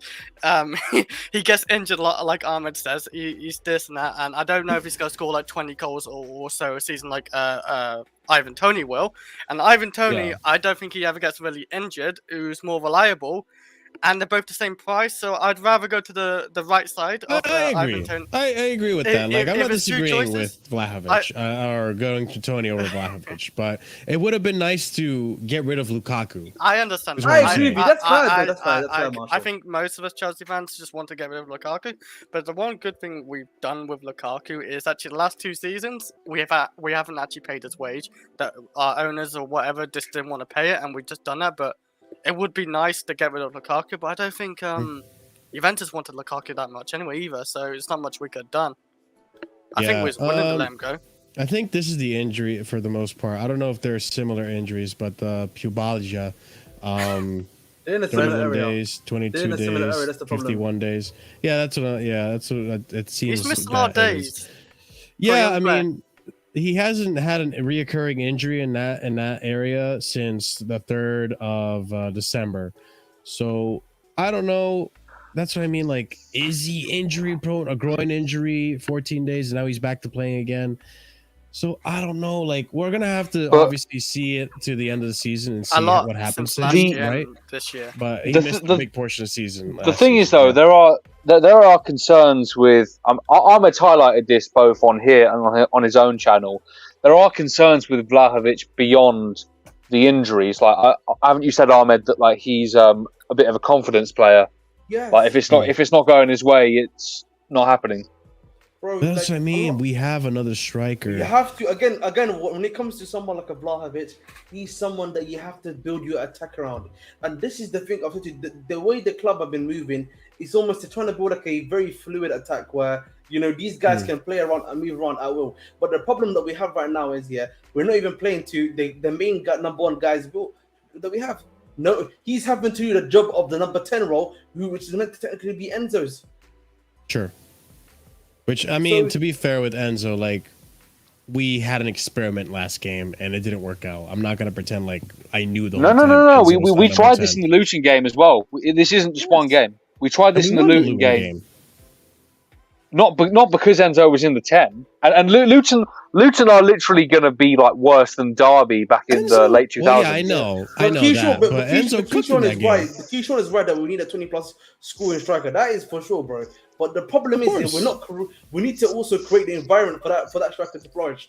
And right now we're not even playing to the one guy that we have. The one guy Jackson that we have right now that's a striker. Yeah. The wingers aren't playing to help him out, nor is the number 10 that we have right now. And we have an actual number 10 in Cole Palmer, but we're not even using him. But hey ho, man. Again, this is what it comes down to. Yes, these guys can be playing ball, not like experience, but they're also the manager's not helping these brother out. So it's a double-edged sword that we've got right now. You know what I mean? We're getting hit here with a sword that's serrated on both sides. It's not even dull on one side. It's serrated on both sides.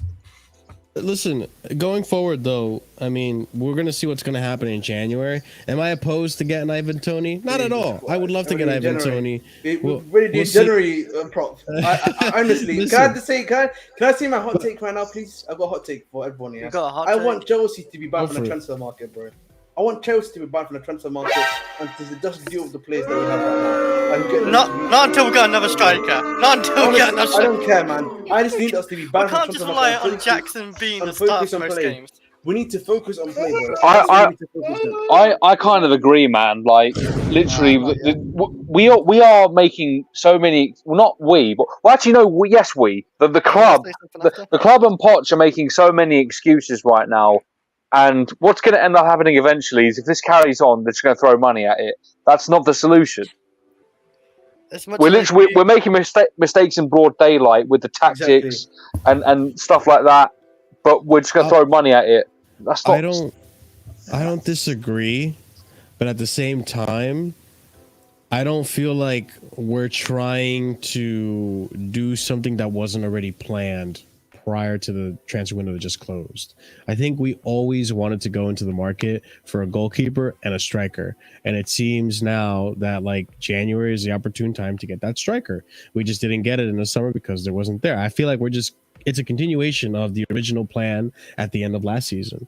So I don't feel like, bro, I don't know if you know this, big man. They're trying to get Antonio Nusa, bro. They're trying to even more. We came in from a deadline there, didn't we?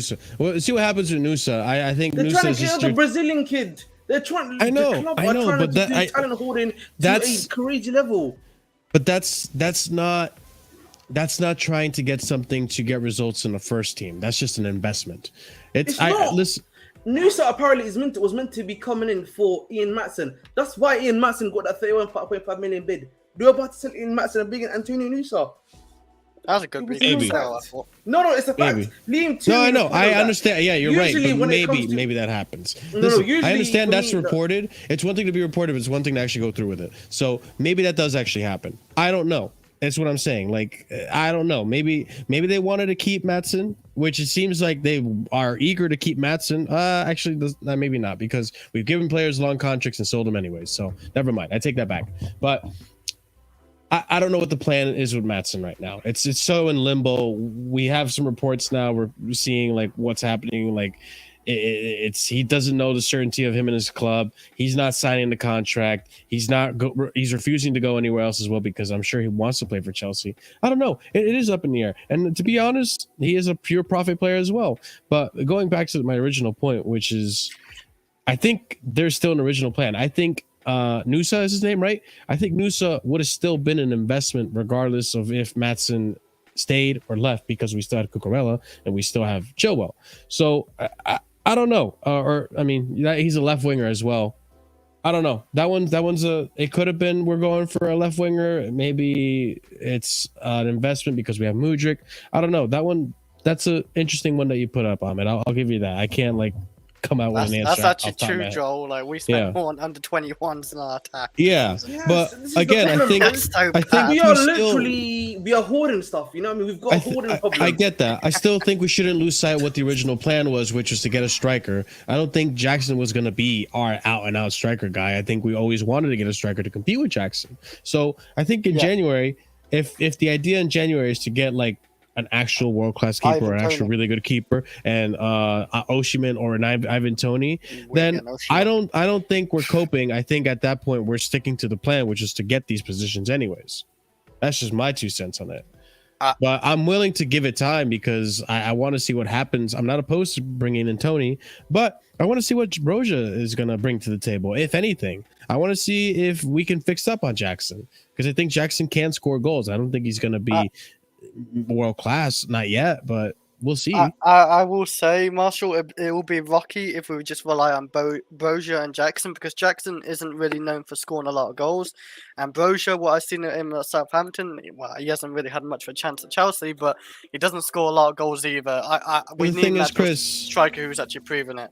I get that, Chris, but the thing is, Chris, we're gonna have the same issues with a proven striker that we have with Jackson. If we give Jackson the opportunities that Erling Haaland is getting and he's still not putting out the goals, then yeah, a proven striker puts him away. Jackson hasn't been given that platform to have opportunities to score goals.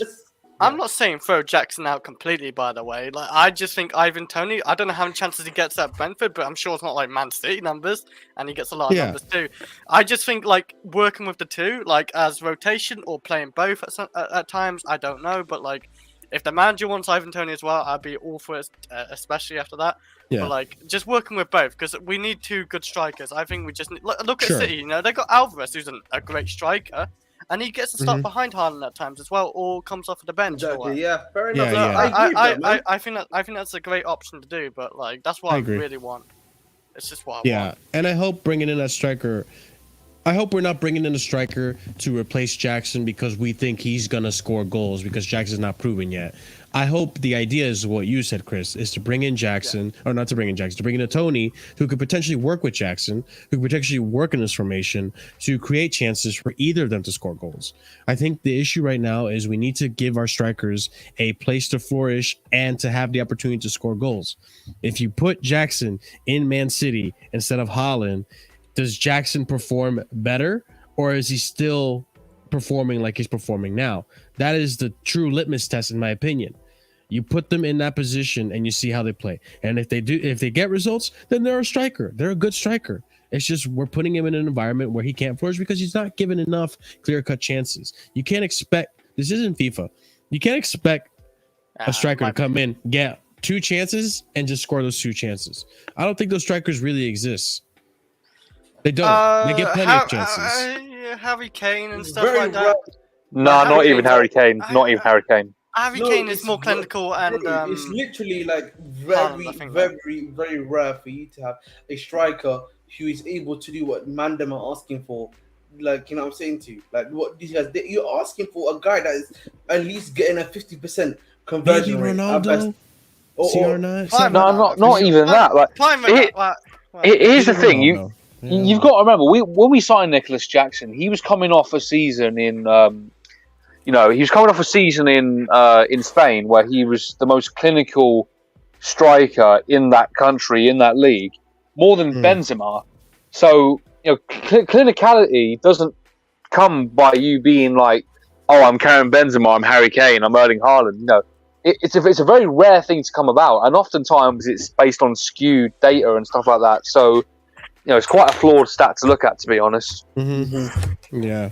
But, I mean, on that note, guys, I think we've had some very wonderful discussions here tonight's show. The show went a lot longer than I expected. I thought it was going to be a very dry show. But you know what? We have a lot of opinions on this show. We have a lot of opinions on this panel. And I think we have very great discussions. I think Ahmed agrees. I think Chris agrees. And I think Oliver agrees. And I think you guys in chat agree, which is why you're here. And I thank you for that. So, no, I'm not friends with you, Chris. Anyways, so... It's mutual decision there. Chris. I'm sorry, Chris. I didn't mean to hurt your feelings. I'm kidding, Chris. Well, anyways, guys, you know what to do. Smash up the like buttons. Make sure you are subscribing to the channel for more content heading your way in the future. Be sure to check out the links in the description below for my other content, the Discord, Twitter, Ahmed's channel, all the fun stuff on there. We're going to go ahead and raid Sarcasm City, who is still live right now. I'm going to give you guys the raid message to copy and paste so he knows where you guys are coming from. But also, guys, be sure to leave a comment below. Let us know what you think about today's show, all your thoughts on all the things that we discussed. Be sure to also check out our memberships. We have 4 different tiers starting at 99p, relatively affordable and a good way to help out the channel tremendously. And anyone who is proper casual and higher tiered gets a shout out, and that's going to go to Winter Surfer, OG Turbo Jesus, Dark, Scott, Adrian, Will. Thank you guys for being a part of the community. Thank you guys for helping out the channel. And guys, go out, and I should mention this, go ahead, help out Ahmed. He's almost at 1K. Help him hit 1K so that he can stop plugging his channel on my channel all the time. Nah, he's still gonna do it. 2K, he's still Ahmed, gonna do it. Help Ahmed hit 1K. He's really close to it. So go show him some love over on his channel, The Bridge 258. He'd greatly appreciate it. But guys, we'll be back again. When's our game? Saturday or Sunday? Sunday 2 p.m. Happy Sunday. Well, we play at 2 p.m. Okay. We need to do the show at 10 p.m. because there's some great games that are happening at like 8 p.m. UK time. Yeah, we're gonna do it at 10 p.m. as always. Yeah, we want everyone to watch their football and then come back here to have a recap of the Chelsea game. Because it's got 2 big derbies coming up as well on Sunday. Yeah, Tottenham Arsenal. Yeah, you got Real Madrid, Real Madrid, Atletico Madrid. You got PSG versus Marseille as well. I'm gonna have a look at that. Yeah, some big games.